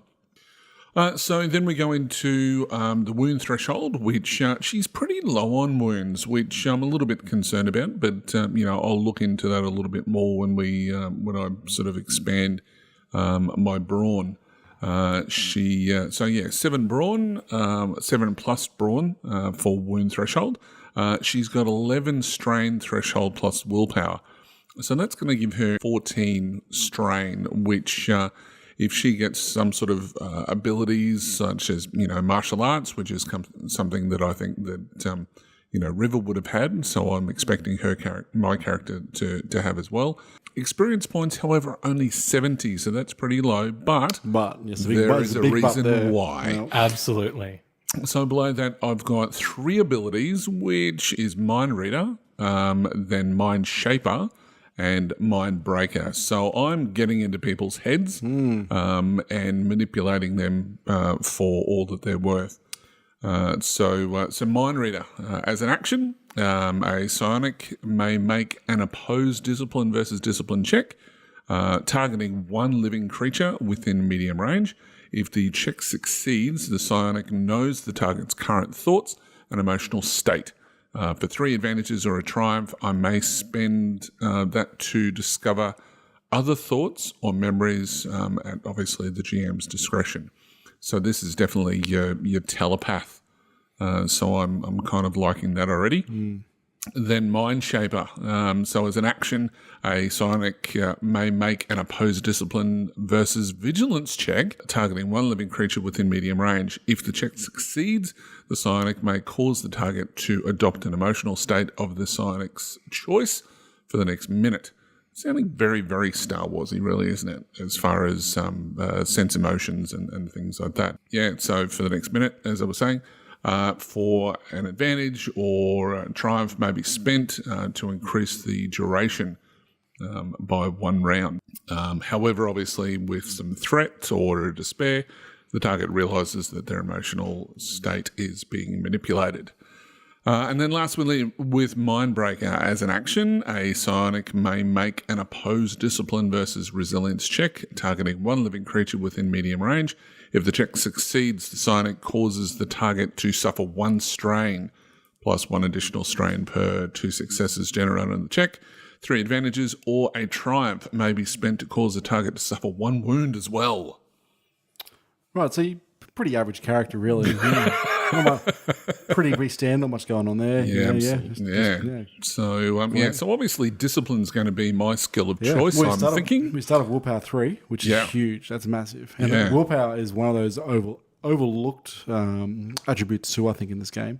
But high vigilance, high discipline, and anything else that's connected to can really come in handy. And it's linked to coercion as well, so you can really intimidate people too with that, which is fantastic. And I'm thinking that because she's just non-persona grata, she doesn't really, you don't want to be anywhere near her, basically.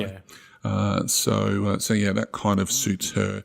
She stands in the middle of the room and just watches you sort of so whilst from a distance. We have River as this like sweet, fairly like her. People like River. You're the bizarro River. Yeah. No one wants to go near you. No, that's exactly That's right. fair enough. Mainly because you make the nose bleed and their eyes pop out. But that's neither here nor there, really. Yeah. No, that's right. I kind of also really like how we've created these just in terms of where we've gotten to so far in terms of our character generation. Because I mentioned before we even gotten to this point of creating that kind of heart central character, being that combination of Inara and Kaylee type, and already just even bare minimum bone stack. Looking at the statistics of the type of characters that we have, my character already is the glue between all these people who technically shouldn't really get along. No, but for some reason we do. I think that's really cool. That's a in just terms of like looking at numbers on a page, already you can kind of see how some of those character stories and how that character background can really shape those numbers on the page. And this is a great example of sitting down and making your characters with other players. Don't make your characters in a vacuum. No. Think of broad strokes, but then when you sit down with your players, adopt their ideas with your character. And look at us. We've in the space of a few minutes, we've created 4 characters which already have a linked past and shared sort of personal experiences, and we get to even play a game. Yeah, that's right. It's all hypothetical at this stage, which is great. Because I guess it's the reason why it is a session 0, because you are getting that role-playing elements thrown in there without actually being in gameplay. So no, it's good. All right, so our next part of the process is to choose a career. Now, at character creation, you can choose up to 1 rank and up to 4 career skills. Now, each career has 8 skills that you can choose from. And there's quite a range of options that are available, which are in the core rules, and they're obviously in the first part. I would imagine that as far as settings go, I know that some of the stuff that we have seen online with other people generating content, that they have made additional careers available in their setting. And I know that when I've designed or been involved in the design process for Ghostbusters, that we have sat down and designed different careers which are going to suit the setting. And we've just assigned 8 skills based on the skills that we've had available for the setting. So that's what you go and do, and then you just choose 4 of those. So Mike, take us through your career. Well, I was stuck with the rule book and I picked the best career that sort of suits my character. I think it's a bit of a no-brainer. The soldier found on page 41. Yep. You can't get much more obvious than that. Soldier's a soldier, good of guns, good of body armor, just an all-round fighter. He has to choose from in the terms of career skills: athletics, brawl, coercion, melee, perception, ranged, survival, and vigilance. Out of those 6 career skills, I can select 4 of them to put a free rank into, which I've gone ahead and done. Now I've put 1 rank into athletics, another rank into perception, because I feel that as an ex-soldier, he'd be probably pretty good at perceiving things. Then my 3rd one, I put it into brawl. Now that would represent his unarmed training he would have received in his time in the military. Basic 101 combat, disarming people, defending yourself, etc. And of course, my last one, my fourth one, I put a rank into ranged heavy because what good soldier wouldn't be good with an assault rifle or other substantial weapon. Now, obviously, I can't put all the skills and the things I would like because I am a beginning character and all my XP, more 100 XP, has gone into my characteristics. So yeah, that's that's where most of my XP's gone. But using my free ones, I've dumped them into the most obvious choices, I think, for a soldier. All right, so and that's something that I think probably should be highlighted at this point as well when it comes to creating characters. You'll have a character idea in your head about what your character is going to be able to do, but the rules may not necessarily allow that to happen.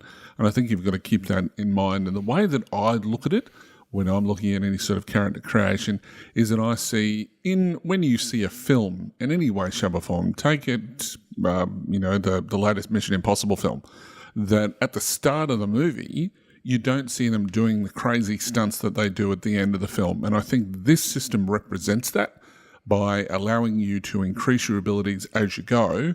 So as the story progresses, your abilities on film come to fore. It doesn't mean that you don't already have them. We're just not seeing them on film, so to speak, if that makes any sense. And I believe there's no hard and fast rules about spending XP, so there's nothing stopping you from spending your XP in the middle of a session. You can just go, oh, look, I've got 10 XP spare. I need to make this athletics check. I really like an extra rank in that, so I'm going to spend that 10 XP on athletics. And the GM may ask you to spend a story point to do that because it is a story moment.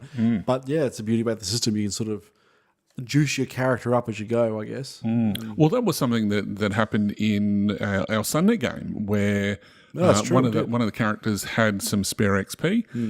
And What is that? What is what? Shh, we don't speak of the Sunday game. No, I was more talking about, I don't understand, spare XP? Oh, Yeah. That got awkward. Well, Cameron had, I think it was about 20 XP, I think it was. And there was a moment that would have been perfect had he have had the move power. And unfortunately, he didn't. But with the spending of a story point, he was able to spend that on that power straight away. And he was able to affect the story in a really dramatic kind of way. Because it was like a breakthrough moment for him, wasn't it? Yeah, absolutely. So that's something that you can do as well. Is that if you suddenly need a skill and you've been saving that XP, the thing that Caitlin doesn't quite understand. If you're saving that XP and then suddenly you find that moment, allow them to spend it. Yeah. Heck, if your GM is allowing you to spend that XP on the fly by spending story points, it might be even worth keeping a few XP up your sleeve. Wait to that situation when you need to do a desperate act, yeah. A desperate act comes up and you're like, well, I've got 10 XP spare, so boom, I'm going to buy some points in that. And it's interesting. Something to keep on note. Yeah. So, Caitlin, tell us a little bit about your career. So I was actually looking at two different ones because they're very, very similar, but it actually came down more so to me less about the actual skills I got from it and more about the description behind it. So I was looking at Scoundrel because I like the idea of her being a little bit more stealthy, a little bit more edgy, and a little bit more of a bit of a con artist in a sense where she knows how to get her way, particularly because of the training that she has, which doesn't necessarily mean that she always uses it for good. Or, is it just a little bit more of a wily type of wild card to the group in terms of how she's not so straight cut. You look at her and you think that you know her, but in reality, nobody really knows her, which is part of what I was thinking. So I was looking at Scoundrel, but I was also looking at Entertainer. And the narrative of Entertainer actually grouped me a lot more to it than the narrative of Scoundrel with the type of image I've just described of her. So it was particularly about how they use their acting skills to cover some of their more serious agendas. It was that line in particular that I went, that's it. That's the character that I want. And that's the type of in terms of skills and development that I wanted to try and use for her. So the Entertainer counts the following skills as career skills. So that's charm, coordination, deception, discipline, leadership, melee, skullduggery, and stealth. So those that charm and skullduggery and stealth and the melee is what really gripped me to that as well. And there was also a little note here that I really liked, and I've actually incorporated it into the character as well, because I started thinking, I didn't actually really think of how she was going to defend herself, because she doesn't have a lot of brawn, doesn't have a lot of any of that kind of skill in terms of what she's able to do. So the fact that it had, if you're playing in a setting where the skill is available, switch from melee to melee light, since most entertainers won't carry around great axes or great swords but prefer to have a rapier or a light blade.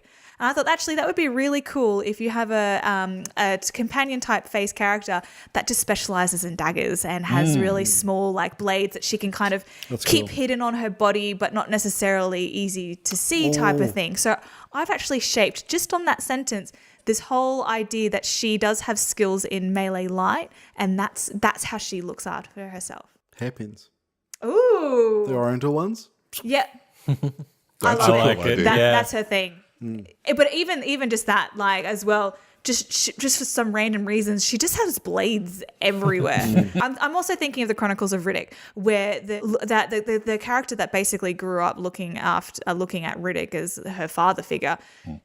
She was held up by her arms, and all of a sudden this blade comes out of her mouth and she can defend herself in there. It's a really cool way. So just from that, I'm going to look at creating her using those stats. Now, I could choose 4 of those career skills to gain 1 rank in, remembering that I gained a rank based on my archetype into cool already as a starting one. I didn't need to, that was a freebie for me. So my 4 that I got as a bonus for my career, I chose to put in skullduggery, I chose to put in stealth, and I also chose to put that in charm. Nice. And I also chose my 4th one to be my melee light. Oh, liking that. All right, so I guess it's time for my character, which, as I sort of said, I was going to choose from the Force and Destiny rulebook.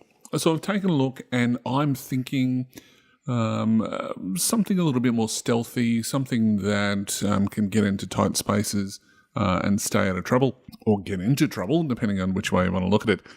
So I've decided to go Shadow, which I thought was a nice array of skills. Now, considering that I chose Willpower, I think that Willpower is going to be more about powering my abilities. So obviously I'm going to have to look at, knowing what sort of my skill set's going to be, I'm going to have to look at maybe taking up my Cunning to a 3 as well. But choosing the Shadow. Now, the skills that they have in here, the difference obviously with Star Wars is that you have career skills and then you have your specialization skills, where they skip that sort of process with Genesis, so that you just have the skills at character generation from your career. So in this case, the range that I've got is computers, deception, perception, skullduggery, stealth, streetwise, and then I've gone knowledge underworld, but the only other knowledge that they have is knowledge core worlds for Star Wars. So I'm thinking that knowledge cultures would probably be a little bit more appropriate for this particular character, to know about how to move in social circles, or know how to who's who to try to find out, rather than sort of a streetwise, which is more of, looking for where a location is, where knowledge cultures would be know how to fit in with dealing with this particular type of society or things like that. So, yeah. You could almost even call it etiquette if you wanted to. Yeah, exactly. That sort of thing. Definitely. Yeah. Yeah, same principle. Yeah. So for the skills that I've chosen for mine is deception, perception, skullduggery, and stealth. Okay, Martin. Now you're the one who's going to be creating your own career. Yeah. So step us through. Well, all the careers have 8 skills. So I've got to pick 8 that represent the goal of what I want to do. So I've wanted to create a career that represents the training and experience that my character has had. Now he was a member of the Alliance. He was a member of the Alliance Navy, a Navy chief in this case. So what I've selected, using the guidelines by Keith Capel on the Facebooks, he made a comment that suggests that if you're going to pick your own skills, you should pick 1 to 2 combat skills, at least 1 social skill, either cool or vigilance or perception, and at least 1 utility skill such as computers, mechanics, piloting, etc. This ensures that PCs will end up with a well-rounded career whilst minimizing min-maxing that some players can be fond of. Obviously, you can ignore this if your players aren't going to abuse things, but I think it's good general advice anyway. So what I've done is I've picked 2 combat skills, being that he's a military person. So I've picked ranged light and gunnery because he spent a lot of time on a ship. These are the things that he'd know. Piloting and leadership being his social skill because he was of rank. Vigilance only. Athletics, survival, and mechanics. I think this is a good spread. The range light gunnery, piloting, and leadership is sort of what his role was in, as on the ship. And vigilance, athletics, survival, and mechanics is sort of like the general training you would receive in the military for this particular role. That said, that's his career. Now, I need to pick 4 to put skills into, and I'm going to go with ranged light, piloting, vigilance, and leadership. Cool. Awesome. So we kind of have a fairly decent spread of skills in this particular thing, yet because there's 4 of us, we still have, there's still going to be a few areas within the party that we're going to be missing. And I think that's something that you have to remember, that you're going to have no matter what sort of party that you have, because people are only going to want to play what they want to play. And you may find that there's going to be gaps there. But the interesting thing, obviously, with this game is that we don't need to worry too much about it because, you just run with the green dice that you have for your skill without any problems at all. And sometimes having gaps in the abilities in the party can really add to some drama during gameplay. And so I've cast my mind back to something or an article that you had, GM Huz, on the page, which was all about, failing. And it's totally acceptable to fail, and in actual fact, they can bring about some great storytelling when things go bad. Exactly. Not every story is all about success. Drama comes from failure. All right. So our next part of the process. Too real. So the next part of the process is to spend experience points. Now, it's been suggested in both Star Wars as well as this book, is that when you first start your character, all of your starting XP, it's recommended that you put as many points as you possibly can into your characteristics. Yep. And the reason for that is that this is the only time that you're going to be able to do this without having to go down, as we explained, to go down to 165 XP to get that dedication. And you may not necessarily want your first tier 5 talent to be dedication. It may be something else completely different. Yeah, it's an awful tempting thing not to do that and give yourself 20 or 30 spare XP to put into skills. But that's very short-term focused, because after a few sessions, you're going to earn that XP back and be able to buy those skills anyway, but you're not going to be able to buy characteristics. No. They stay where they are, and it's a long, long road to get a dedication to bump that up. In Star Wars roleplay, it was fairly easy to get dedication because you could just rush down your talent tree and grab dedication and you're set. In this, you're really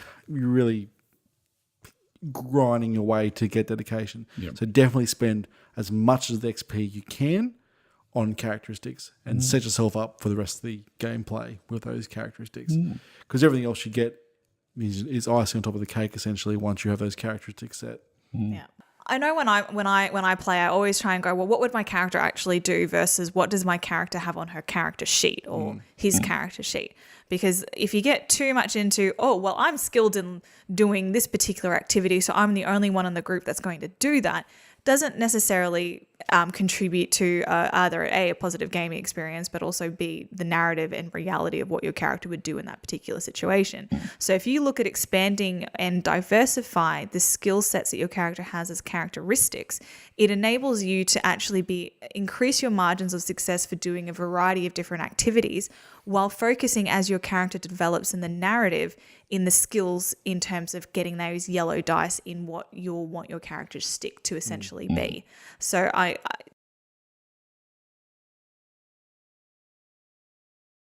the advice of what GM Hooli and GM Huz has just said is really fantastic in terms of being able to diversify that character and your abilities throughout gameplay without being too restrictive and going, oh, I've only got 2 in this particular thing, so I'm not going to give it a go. Yeah, give it a go anyway. So even that extra green die, you're not going to get any triumphs in it, but it does make it a little bit more advertising. And another pro tip as well, it's very easy to dump all your XP into one or two characteristics, number 4. Or even a 5 if you really stretch it, I think, in some cases. Now, that's going to leave you with a whole heap of really bad characteristics. So you're going to be hyper-focused at one thing. And if you're not doing that one thing, you're basically twiddling your thumbs because you're rolling 1 or 2 green dice on everything else. From years of playing this system and experience, I think a lot of people here around the podcast will agree with me that 3 threes is the best set of characteristics you can have. So long as 3 of your characteristics are at 3, at the very least, you have a very, very nice spread for your character. You're good at a lot of things. You're not the master of a lot of things, but you will become better in time. And it just means that you've got room to grow. Exactly.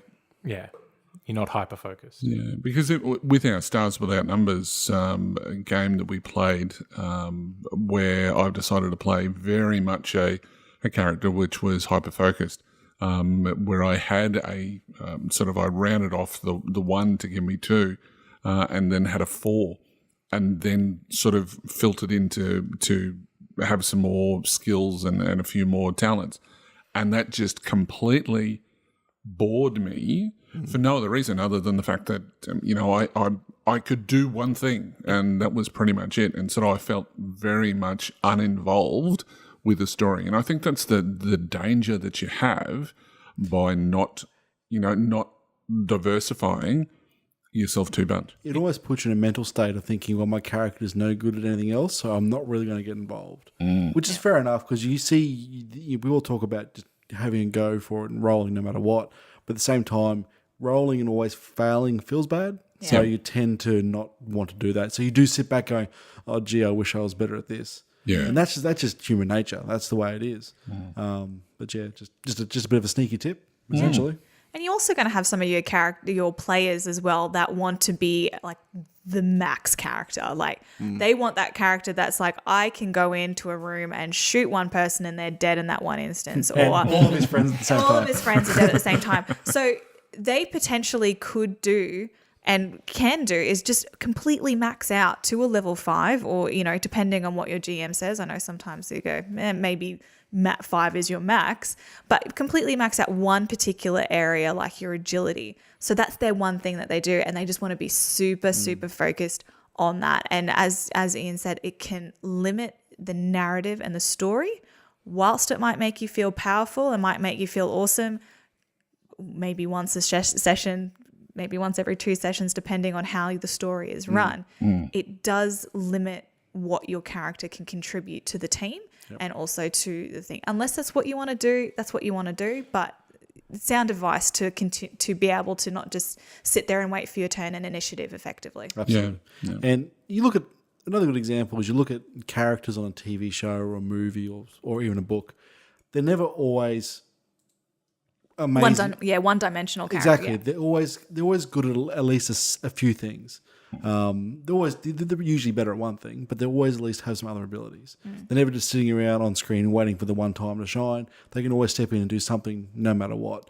And I think that's something to keep in mind. Well, keeping in the idea of the setting that we have here, you look at Shepherd Book.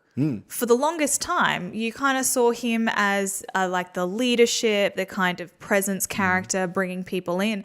And then, actually something's happened and he's pretty good at shooting out people's kneecaps. It adds depth, it adds questions, it makes you want to build your character a little bit more. And that is purely from numbers on a page. And I think that that's really, really cool that you can do. And as you said, it's no one's one-dimensional. No one's only thing is being super powerful. And if you are, you're generally probably going to be an NPC. and also, don't be afraid to put a characteristic up that you don't think your character archetype or, what he's designed to be. I'll start again. Don't be afraid to bump up a characteristic that you think your character wouldn't necessarily be good at.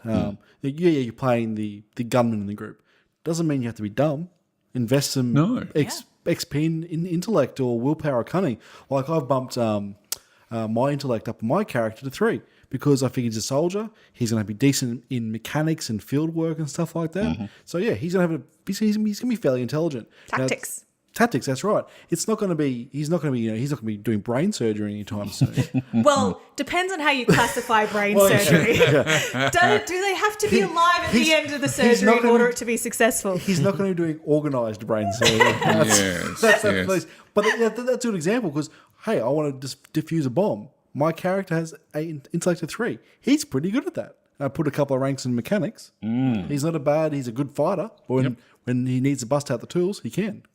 I think it's also important to mention as well, we talked about this a little bit when it came to the dice and how the dice works, and that you can upgrade or you can put ranks in skills that you don't necessarily have a high characteristic in and still gain more dice to that particular skill. So say for example, you really do want to be pretty good in your agility, so you're going to max that out to 5 in your first thing, and that's pretty much all that you can spend in your characteristics if that's what you want to do. So but if you want to then go into your cool and upgrade your cool in ranks, that skill you can increase your dice in your odds of being success in that particular skill.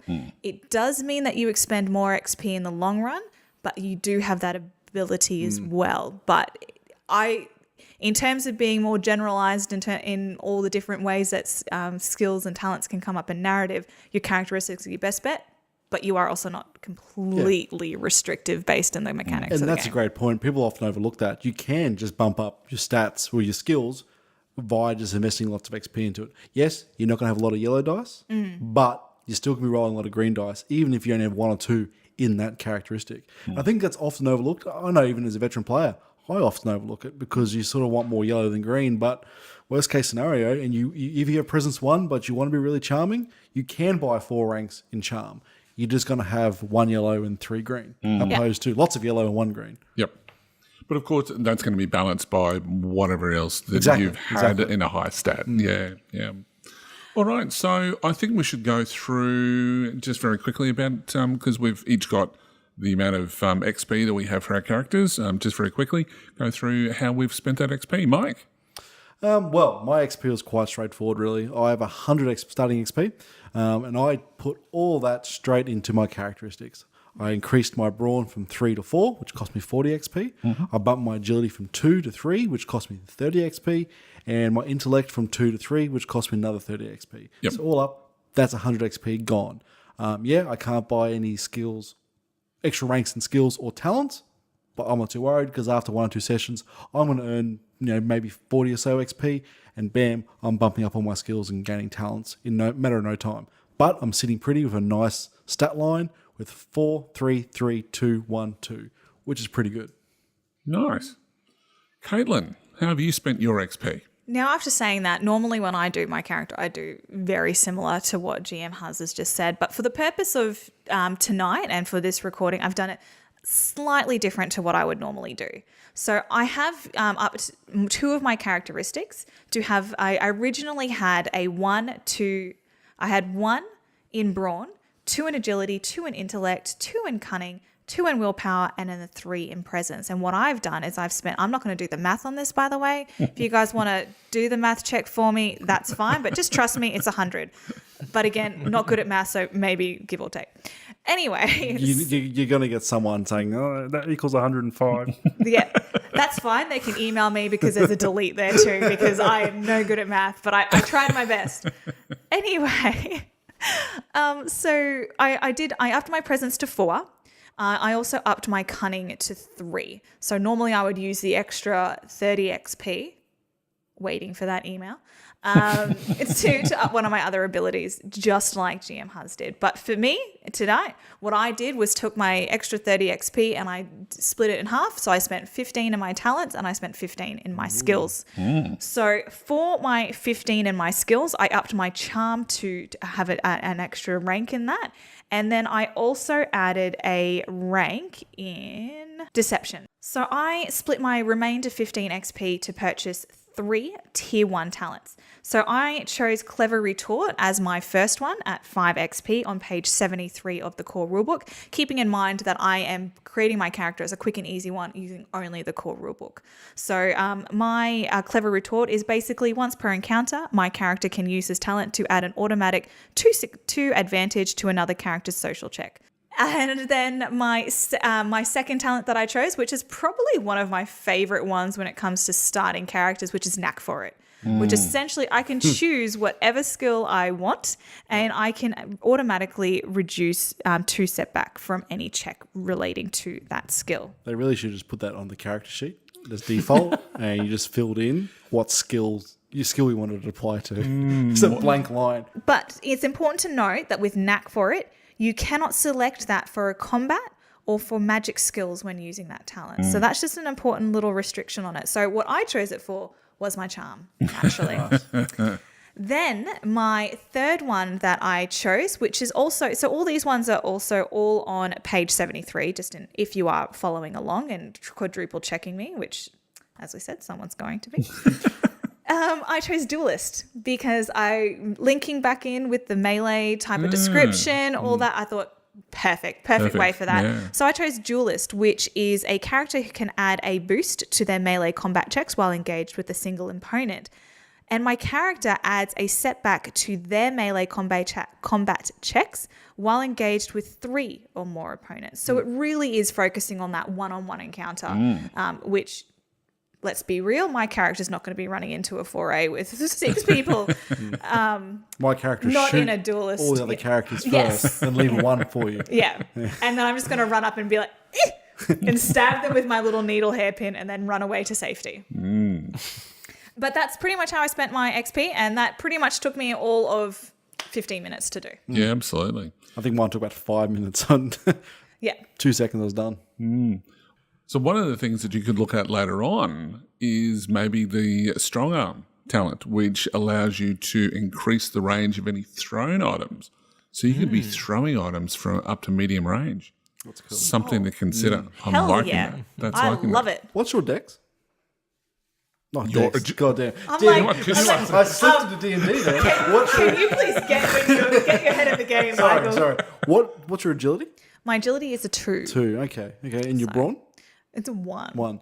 Is there a talent in Genesis that allows you to use your agility for light melee weapon? Kind of like weapon finesse from D&D. Yeah, exactly. I haven't seen one. It must In the expanded talents list, Oh, there's a Yeah. fan-made one. there is one called Finesse. Yes, that's a fan-made one. Yep, I think it is. I believe so. That's fantastic. It'd be a great one for your character to take down the line. Yeah. To boost that. I am intending on not having her be a combat character, essentially. Obviously. But having those types of talents and having a system that allows you to add it to your character so they're not completely a one-dimensional character is really cool. And having stuff like that, because as you said, I've got 1 brawn. That means I'm rolling 1 yellow die when it comes to trying to stab someone. I think finesse is important. Yeah. Yeah. So that'll be something that definitely I'd be looking at taking further on down the track. And I think one thing that with your character, Caitlin, correct me if I'm wrong, but You're wrong. thanks. So one of the things that I think that you've obviously decided on is to sacrifice some of the points that you've had in your main attributes to be good, like really quite good at a certain number of things right off the bat. Is that right? So, yes, basically, I did go against the grain and what I normally do in that sense. But yeah, I wanted to look at the different ways of possibly spending your starting XP by looking at your skills and your talents. Yep. And having had the character being a little bit, because when I was thinking of her being a little bit older and a little bit more wiser, so I thought it might have made sense that she's got some additional type of skills, and some different knacks for it. Very good. I guess another thing to consider is we talk about spending all your XP on characteristics straight away. But if you're playing a short-term game, like a one-shot or 2 or 3 session game, It doesn't really matter. It doesn't matter, because you're not going to get the time to get the XP to spend on skills. So it might be worthwhile leaving 20 or 30 XP left over. Yeah, one of your skills is a little weaker, but you can chuck that into talents and extra ranks on skills. So that's another spectrum to look at, I guess, and we didn't really cover, but that's probably the less common road travel, I suppose, those short-term games. But it is something people do, so it's something to keep in mind. But I think in most of those short-term games, the GM will probably give more XP anyway. So That's right. Well, look, for my choice, when I've gone into it, one of the things that I've looked at is I've got a serious lack of XP. Because I've got those special powers, which are mind-blowing, literally, is that I've only got 70 XP to spend on my attributes. So I've decided that I'm just going to leave presence at 1. That can just stay there. That's totally fine. That's not what the basis of my character is. it's fitting for your character having it at 1. It's more characterful, I think, having it at 1. That's right. So I wanted to be very, very stealthy and sort of be able to get into the tight spaces. So I've decided to go put 1 extra point onto agility, to give her a 3 in agility, and then to also give her a 3 in cunning. Because that's going to link into deception and different things like that, which sort of is more about what she's like. Which means that I've got 10 XP left over. But spend it all at once. Well, what I decided to do is instead of going down the career skill, I thought, why not perfect the art of my mental powers? So what I've decided to spend is just I've got 1 rank, but because it is a non-career skill, it's cost me an extra 5 points. So I've now got 1 point in discipline. So that means I'm rolling 1 yellow die and 2 green die straight out of the gate. So, yeah. That's interesting that discipline isn't a career skill for you. And that's happened because you've done a bit of a mashup of characters. Yeah. But also it's kind of cool because it represents the fact that for your character to learn discipline, she has to invest more of a time and effort into it. And that's why it's costing you more XP. That's right. It's very narrative and characterful when you apply that filter to it, I think. Yeah. Particularly as well when you talked about how your character didn't handle very well what she was told to do. And part of that is having those little PTSDs and trouble with following those orders. So it kind of makes sense that maybe it was, but now that your character as it stands now, as you're creating her, it's not necessarily a career skill for her anymore. Yeah, self-discipline is hard, and she has a real hard time with it. Yeah, very cool. And there is obviously well-rounded, which is one of the skills that appears in Star Wars, but it's also in the list of talents that is available there, the expanded list, that is not in the core rulebook, but it allows you, I think it's a tier 3, where it allows you to spend 2 or select 2 skills, and they become career skills for you. So maybe that's something that I can work towards so that I can perhaps improve my discipline without having to spend the additional cost of XP. But certainly right from the start, I've got that 1 rank, which I can start to use my abilities and get those triumphs that I wouldn't normally get just by having 3 greens in that sort of skill. So that's my character. Martin. Well, so when I looked at my where to put my XP, I'm sort of in the same mind as GM Mike that 3 3s is ideal. Now, even though the career that I've created, the archetype that I've created has given me a presence of 1, I don't think that really suits the training of this character and who he is. So I've actually bumped that up to 3 for 50 XP. Wow. Big spender.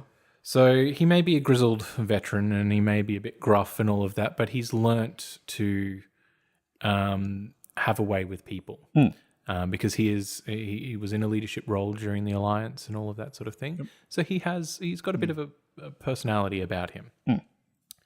I've left willpower at 3. but I've bumped my agility to 3. Nice. Being a pilot, being in the military, he knows how to handle himself, and he has a bit of talent in that.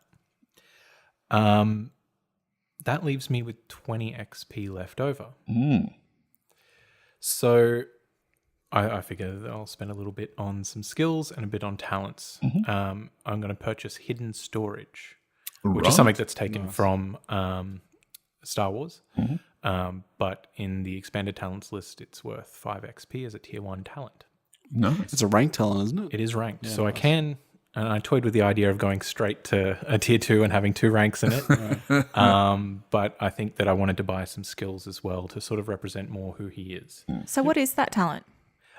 Hidden storage allows him to have an amount of concealed equipment stored in either a vehicle or or another item, like armor or something, of encumbrance 1. A bonnet, perhaps? A bonnet. Yes. But it's a number of encumbrance equal to the ranks of the talent. So one encumbrance in this point. So enough for a gun, Grenades, or a pistols, grenade. small things, Yep. or a artifact stolen from a museum, like a Exactly. diamond or something like that. I thought, for the kind of character that he is, now that he's, not gainfully employed by the government. Every time you go check your hidden storage department, that's where Jackson keeps his smokes. It's like, And then I've spent 5 in gunnery and 5 in mechanics, so that he can maintain his ship and he knows how to fire the guns on it. Because I figure that represents, along with the other skills that have been chosen, a broader sort of training. it sounds like you've gone for a very all-round sort of build initially. It's going to play with the willpower and the strain recovery that he has. Yep. Because I think I'll pick up stuff like rapid reaction and a couple of ranks in that, so that I'll be spending XP to make sure I go first. Yep. And then And you even start looking at leadership talents, perhaps. absolutely, Lots of cool things. Lots of cool directions. lots of to go cool there. things to do there. It's going to do a couple of things well, rather than one thing like super well. That's fantastic. But it should be fun. That's the beauty about Genesis. If you lack a couple of skills, buy the well-rounded talent, and they become career skills for you. Yeah. Yeah. And well-rounded is ranked as well, I believe, so you can buy it a couple of times and you get even more. Yep. Very expensive, but yeah, absolutely. Yeah, definitely. Okay, so we've pretty much got our characters down pat. We've only really got 3 sort of steps to go. So step 5 to the process is going to be determine your derived attributes. Now, that's going to be your soak value, your wounds, and your strain. Now, you've already got those already worked out. So it's going to be what is your career wounds plus your brawn. And your strain is going to be your whatever it is listed plus your willpower. Your soak value is just going to be whatever your brawn is. And then that could be obviously enhanced with equipment and whatever else. Now, tonight we're not going to go through about spending equipment, but one of the things obviously to keep in mind though is that equipment can sometimes make the character. Now, there isn't anything in the core rulebook as far as gaining additional XP like there is in Edge of the Empire and Age of Rebellion and Force and Destiny. You might want to go out and create a brand new talent, which, for 5 XP, it gives you additional, like as a tier 1, it gives you additional 1,000 credits or dollars or whatever else. And the Genesis book does say this 500 credits is basically just the standard default, and the GM should be, willing to change that depending on the setting you're in. Yeah, exactly. So it's very mutable, and the GM might even say, "Hey, everyone can start with 1,000 credits extra." So just obviously talk to your GM, and just GMs out there, just be a little bit more flexible with the players, so that everybody can have a good time and getting their characters to look the way that they want them to. Exactly, because you don't want to go on a military type adventure game like we're doing and have no gear. Because 500 credits, if you're using, say, the GM Huzz's Sci-Fi Armory, doesn't buy you anything other than a pistol or something like that. So your GM might want to give you some more money just to really flesh out your characters and so you can do something in a firefight opposed from running away. Absolutely, yeah. So we've only got 2 steps to go. The last one, I mentioned before, as far as gear, we won't touch base on that one. But step 6, which is determine your motivations. Now, the rule book itself, it has a number of motivations as far as your strengths, your weaknesses, your desires, and I can't remember the last one. Flaws. And the flaws. So you can either choose that yourself, or there is a table there that you can randomly generate that. And that can normally, if you're stuck for a few ideas, it'll give you some quick ideas, I think, to set up what can amount to a quick play character. But if you've done everything that we've sort of suggested right from the start to work out where you've come from, the character connections, you're going to get a good feel. And I think GM Huz, where you've gone through the questions that you've chosen, that's given you a really good idea about what your sort of motivations are. Absolutely. And I think I could probably go through these motivations and instead of rolling, just going through what I've already determined about my character through those questions and the general idea I have, I could probably pick one type of motivation of each table that best suits my character. Like, for example, I think for desires, I think probably maybe expertise or fame could probably fit my character because he's after, he wants to be in the action, he wants to be out there living the thrill of it. So those are good connections for him. Because for me, because part of the whole side of it for this episode of the podcast was doing a really quick and easy type of character with that being Yolanda. So for me, doing that, normally I would either use the tables and use the keywords from that, but then shape it around my story or even create my own ones. But for the purposes of tonight, I would just roll a dice and then see how that would work and see what would come out of it to make it that quick. Quicker process. Yeah, and even then, if you're rolling it and then suddenly you go, I really don't like that. It's not as though the campaign police that we mentioned in the last episode. Hey, they're here. They're real. That the campaign police come knock on your door and say, I'm sorry, you've rolled 54 and that's what it's going to be. Just go with whatever you feel comfortable. And the other thing to remember as well, I think, is that if you've got an idea of a word that's going to describe that particular emotion or that particular motivation, stick with that. Don't be just hamstrung into what's in the book. Yeah. Like I think we've pretty much clearly shown tonight with going outside the scope of the book that you do it with your motivations as well. Yep. Think outside the box. Don't be limited. Yeah, Google resources. There's so much out there. Like Genesis book gives you a good idea on like how to create a backstory or feeling or motivations for your character. But it's all part of, making a character interesting and developing them in terms of their personality. Yep. And no amount of words in the Genesis rulebook is going to give you a solid, hard and fast answer for that. No. Like I used the 36 questions to fall in love. And I found that far more engaging than rolling on those tables. Yep. I feel my character is stronger for that. And the other side of it as well, you don't have to, some of the rules you have to follow in order and I have to go through. But say, for example, when you're trying to think of your character's background and you can't think of anything, you don't know what you're going to do, you don't really know what you want, try doing your motivation rolls or having a look through what you think would be cool motivation, fears or strength and create that first. Because that could be a good way of shaping the background of the character and why they have those things. If you can't think of something to begin with and fit that in for that. Yep. It's a good way of starting off. It would shove you in the right direction. Yeah. And as I've said before, use those charts as well if you need to get an NPC onto the table really quickly and you want to know what their motivations are. It's a great way as a GM to just utilize those tables and have something that you just formulate that idea in your head using those 4 words and you can go straight away and present that to the characters. Great way of creating that personality.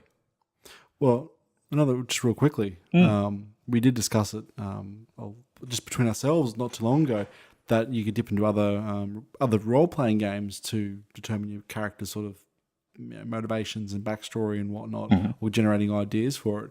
I think another really good one, even though a lot of it is genre specific, is the 20 questions for Legends of the Five Rings. Yeah, absolutely. Absolutely, A yeah. big chunk of it is very heavily, focused on that setting's world. But But there you can is adapt it. You can adapt a lot of it, and there's large parts of it which are fairly universal. Like, Yeah. which have a glance at that, or even from other role playing games, because so many other role playing games have dealt with this sort of system before. So feel free to cherry pick it. Yeah, and if you're wondering what we're talking about, if you go onto the website for FFG, the beta is available for free. Download it, have a look. It's a very good game, so don't be afraid to check it out. You can just steal, beg, borrow from wherever. Exactly. It's as long as you have a way to generate that idea in your head of what your character is going to be. Yeah, I think motivation is often something that a lot of people, or things like motivation, is something that's often overlooked by players. They stat the character out and they go, "I'm done. Let's play," and they have no idea where they're going with their character, and that's a strong element to a character.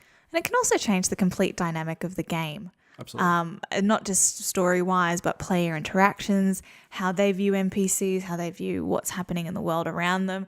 Like just for example, when we were doing the playtest for the live play, I should say, for the Realms of Terranor, my character was inherently afraid and very not okay with anything supernatural. So without having that depth and that understanding of his view of the world, if I didn't have that, walking into a room full of zombies or any of those types of things, which I can say because the episode's already out now, walking into a room full of zombies, the way that he encountered that would have been completely different without having that one word in that little box on my character sheet.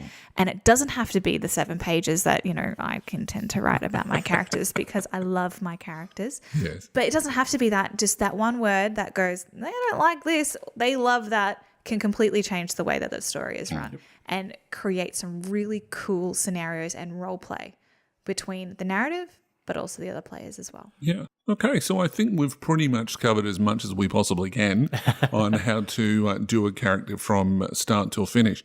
Any final thoughts? I think my only real final thoughts when it comes to character generation is to have fun with it. Think about what it is, particularly from our previous episode where we were talking about our character conceptualization and our putting pen to paper for it. Have fun. Think about some of the things you've always wanted to do, the type of characters that you've always loved and wanted to play. And remember that whilst there's rules in a book, the rules of having fun and creating amazing story and amazing journey should always overrule it. So have that conversation with your GM. Make sure it works in the system, but don't be completely confined to what's printed on paper in order to make something really cool and magical at your table. Absolutely. My final thoughts, maybe last bit of advice. Sure, when you're creating your character, you're not going to have all the XP available to make the character you dream of. But keep that dream or that idea and concept in mind, and when you invest that XP, build that character you want. And eventually you'll get there after half a dozen sessions. You'll have that cool character you visualized with all those sweet skills. Because as we discussed earlier, the heroes in this game grow as the story unfolds. And it could also be that you might necessarily your character is going to have high ranks in this skill and this skill and that skill, but then narrative takes place, adventure takes place, and story takes place. Exactly. So that can take it in a completely different avenue entirely to make your character fit into whatever scenario has been created as as the dice starts rolling on the table. Yeah, my soldier suddenly becomes a pacifist because he witnesses some horrible incident. Yeah. You never know. Or like even your other characters that you've played with has started off being all gun heavy and something's happened and he grew a heart. And it was a very Grinch story, but it happened through narrative. That's true. Cool. Well, as I've mentioned before, by all means, if you have anything that you feel that you'd like us to talk about, let us know either on Facebook, Twitter, or any of our social media platforms, including email. So I think it's about time we take a look behind the screens. Behind the screens. So welcome to Behind the Screens, where we, the hosts of the show, will answer your games and rules questions regarding the Genesis role-playing game. And tonight we have one question, because I think we've certainly that last segment was quite large, but we made a promise, so we're going to keep to that promise of answering this question. So our first and only question tonight, Martin. Well, one of our listeners, Matt Robinson, has asked, "Hey there, I need advice/suggestions. I have a player in our Victorian era game we are planning who would like to play Lycanthrope, the traditional cursed by a witch sort. How would you approach this in character creation? What do you think would be reasonable without being overpowered?" That was a topic of debate around the table. So we've each got a little bit of a take. I know that Martin, you made some suggestions on Facebook. So would you like to take us through what your sort of thoughts are, and we can quickly just discuss, because there's a whole heap of different ways to do it, and there are a couple of topics on the FFG forums which do discuss that. Absolutely. And there's also, obviously, there's a few other suggestions on our forums as well. Take it away. What do you think would be a good option? Well, there was a few different ways that I suggested to handle it, which was basically as an archetype, giving it a special ability or a talent, as we discussed earlier with creating your own archetype, that would shuffle some of the stats around, maybe lowering intellect whilst raising brawn or something along those lines, which you would do as an action with a flip of a story point or something. Or it could be something that is a little bit more powerful but gives more control to the storyteller, meaning that there is story elements that need to come into play before you can change. And this would probably be something more along the lines of an afflicted. So sort of what we're looking at, or what Matt was looking at. So this would be an affliction or a condition that has been picked up by the character. And it grants more power, but you can't control it. We had a bit of a roundtable discussion before we started tonight's episode as well. Yeah. And I agree with you that I think that realistically there are two ways that you could handle this type of character. I think that if you wanted to start to put it into Pathfinder terms, if you wanted to start as a natural werewolf, that you would have your archetype, as you mentioned before. Yeah. But then you'd have an afflicted, and the way that I picture that being is that that would be a condition, kind of like a disease or something like that, because that's effectively what it is, but except that it's a curse. And so you'd have to put into play a few ideas as to how to remove that curse, and what sort of the negative. Because I think that one thing that, having played in some Pathfinder games where one of my players had a character who did have lycanthropy, and I think this is probably the case with a lot of games which are out there, they kind of almost want to be bitten so that they can have that template placed on them. Yes, there's some disadvantages to it, but I think that it seems to almost be a badge of honour. And I think from a balance perspective, I would like to see it more that there is a lot more negative to it, so that gives them the impetus to want to get rid of it as well. Well, especially in a game, because what Matt's looking for is a Victorian era sort of like, I'm guessing it's a horror game. So you don't want it to be this huge reward for the character to be a lycanthrope. It has got to evoke that sense of horror, and a good way of doing that is removing that bodily autonomy from the player. So it's not something he controls. And if it is a condition, there are ways to cure it. And this guy wants to play it, though, so I don't think he's going to go down that path. But yeah, there's got to be some benefit. But honestly, if this guy wants to play a lycanthrope, awesome. But at the same time, he's got to accept he can't get all the benefits from being a lycanthrope and maintaining all the benefits of being a character. There has to be some downsides in some way, shape, or form. I'd imagine anyway. There has to be a certain level of balance to the whole process. Exactly. Yeah. Yep. And it's also got to make sense narratively as well. How did he become afflicted? Was it? Did he get bitten, or was he like in kind of like when you start looking at Underworld, where there's pure bloods or all those types of things. So there's different ways that you could look at doing it based on the character's background and how they've described it's happened to them, or how they feel. And, sometimes coming up with the best kind of setbacks is the one the characters impose on themselves as well. Yes, so have absolutely. that question and have that conversation going, look, I really, really love your idea. I think that's really cool. You're not going to be the type of lichen that is just going to turn up and just murder everyone, which you see in a lot of those types of things. There's going to be some downsides. Perhaps, you lose that autonomy. When you decide that you're going to become a werewolf, your character sheet then becomes handed over to the GM. Or you lose control of all your talents. Lose control, all that kind. Or perhaps you just all of a sudden you decide to become. And this is for me narratively as a GM. If someone gave this to me, this is how I would do it. It has nothing to do with mechanics, but completely story wise. As soon as they went into werewolf, the game would pause, and there would be a pause in time. And then we'd come back, and then they'd have to try and figure out what happened. That's actually one of the things that I was thinking about as well. Is that suddenly if you had a time where that they don't know that they're afflicted or whatever else, and then so you have that cut to scene the following morning, and suddenly they've woken up and all of their bed sheets are all covered in blood, and they hear a scream from down the road. And suddenly you've got, some poor innocent child which has been murdered.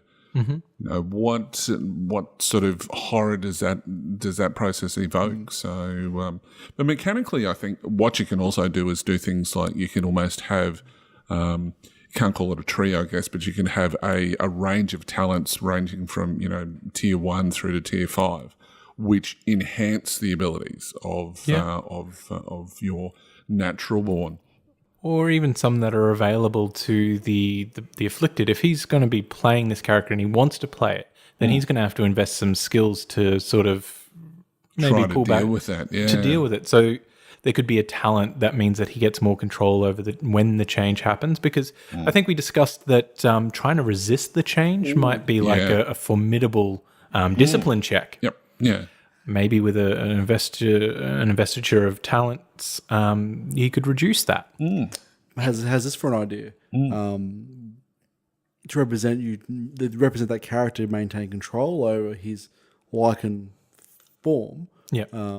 He buys essentially what's a good word for it? He buys an insurance essentially for certain talents. It costs the same amount of XP the talent costs to buy.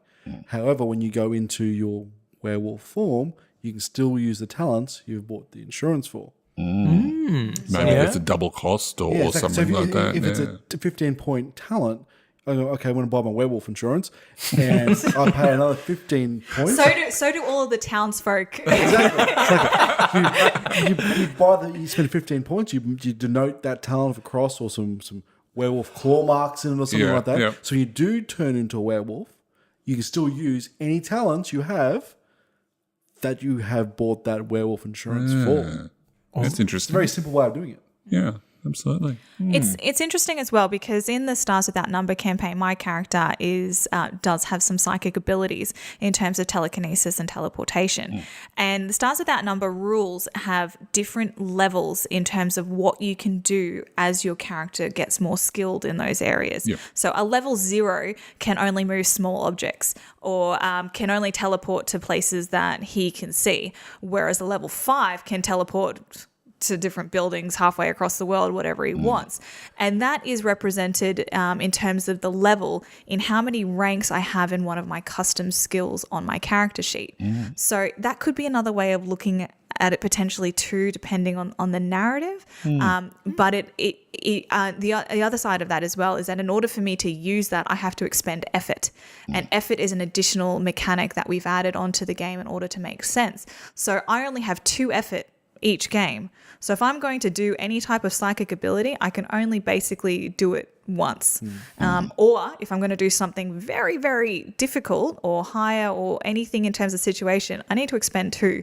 So it's not super powerful, but it could be something that you could look at adapting to your game and your mechanic depending on the type of affliction or thing that the character has. Definitely a custom skill might be something that we could look at. Possibly, that you could look at. I don't know what you'd call that, but There's a million things you do Yeah. from a game design mechanics perspective. yeah. It's interesting. And I think that something, probably the last point, is that the type of werewolf is going to be dependent on your setting. Yep. So, and I know I'll probably get shot by a majority of our audience. And Where's this going? Oh Ian? dear. Thank God this is a podcast. So if you're looking at the likes of, if you've got Buffy the Vampire Slayer or whatever, where you've got, you've got... I am a school of the religion of Joss Whedon. So any time that someone mentions something from him, I'm going to fangirl. Yeah, so if you've got Oz, he's going to have one set of rules because he's every full moon, he just goes crazy and he just loses control. But then you're going to have the likes of, and this is where I'm sorry, I'm waiting for someone to hit me, where you've got Twilight. That's it. I'm out. See you later, guys. Bye. Bye.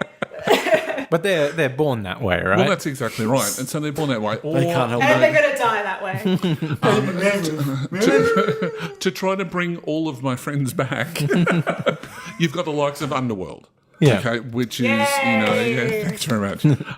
So where they're very much born into the setting, but if they, if they bite someone, they're going to become almost like someone who is a half caste type thing that is going to not necessarily be accepted by both of their cultures. So the humans don't want them because they're monsters, and the werewolves don't want them because they're half-breeds. So there's all these sorts of story elements that can come into play, which is really going to affect how you apply the set of rules that you decide upon. And I think the main thing to remember is to be consistent. So as the GM and the player, as you've sat down to design that set of rules, make sure that that's the way that it applies, unless there's a story reason why it's changed. Yeah. But make sure that that's solidified and that's the way that you play it all the way through the campaign. And more importantly, make sure, this might seem obvious, but make sure the other players at the table are cool with it. Because you don't want Joe Bloggs being or jealous because Steve has an amazing werewolf character and he hasn't got an amazing werewolf character. That sort of jealousy does happen. It is a human nature thing. Yep. So sit down with your party and go, hey, Steve wants to make a lycanthrope character, and make sure everyone's cool with it, and then discuss with them what everyone thinks is a balanced thing. Because what you, the GM, might think is balanced, and what Steve thinks is balanced, everyone else might not necessarily agree. Pete might not necessarily think that either. Floppy Pete, you can't trust him. Floppy Pete. He's always flip-flopping Floppy Pete. Yeah. There is a long story with that, but In joke. Basically, it's not an in-joke. It's basically a bounty hunter character in our Star Wars campaign. So yes. I think that what I would like to do, and I think we might do this as a group, is to actually set up our own set of rules for it, and we'll make that available on our Facebook page as well as on our website. So you can take a look at that. Give us some feedback. And that's the other thing to remember as well. Gone are the days where you're just the person at the table running the game and you've got your players and that's your community. Yeah. We have a community now with our own groups, from as far as the Dice Pool podcast, all of our social media. We've got all of the FFG forums where if you've got an idea, throw it out there. Yes, there's going to be some haters. There always is. But you're going to get some genuine feedback so that you can formulate that idea better and then implement that in your game. Absolutely. Cool. So if you have a question that you'd like answered, let us know. Send us an email to info@thedicepodcast.com, a message via Facebook, via Twitter, or even through our announcement thread on the FFG website at fantasyflightgames.com. Honestly, though, it really doesn't matter how you get them to us. Just send them in, as we'd love to answer them on the show.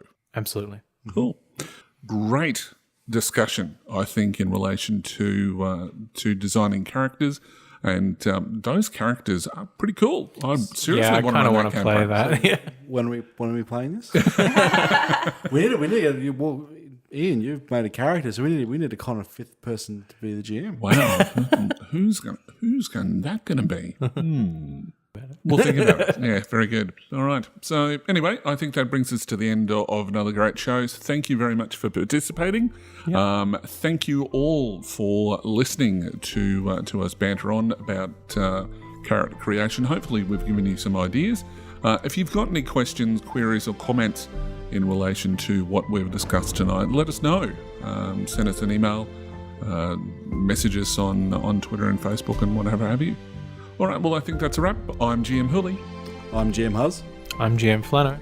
And I'm GM Caitlin. And we are the Dice Pool Podcast, where adventure is just a roll away. The Dice Pool Podcast is a proud member of the D20 Radio Network. For more information about the network, visit www.d20radio.com. The Dice Pool Podcast is a fan-generated podcast. All of the information provided on the podcast and related website are not affiliated with Fantasy Flight Games or any of their licensors. The content of this podcast remains the property of the Dice Pool Podcast and is intended for educational and informational purposes only. The Genesis role-playing game, the Genesis logo, content and all material remain the property of Fantasy Flight Games.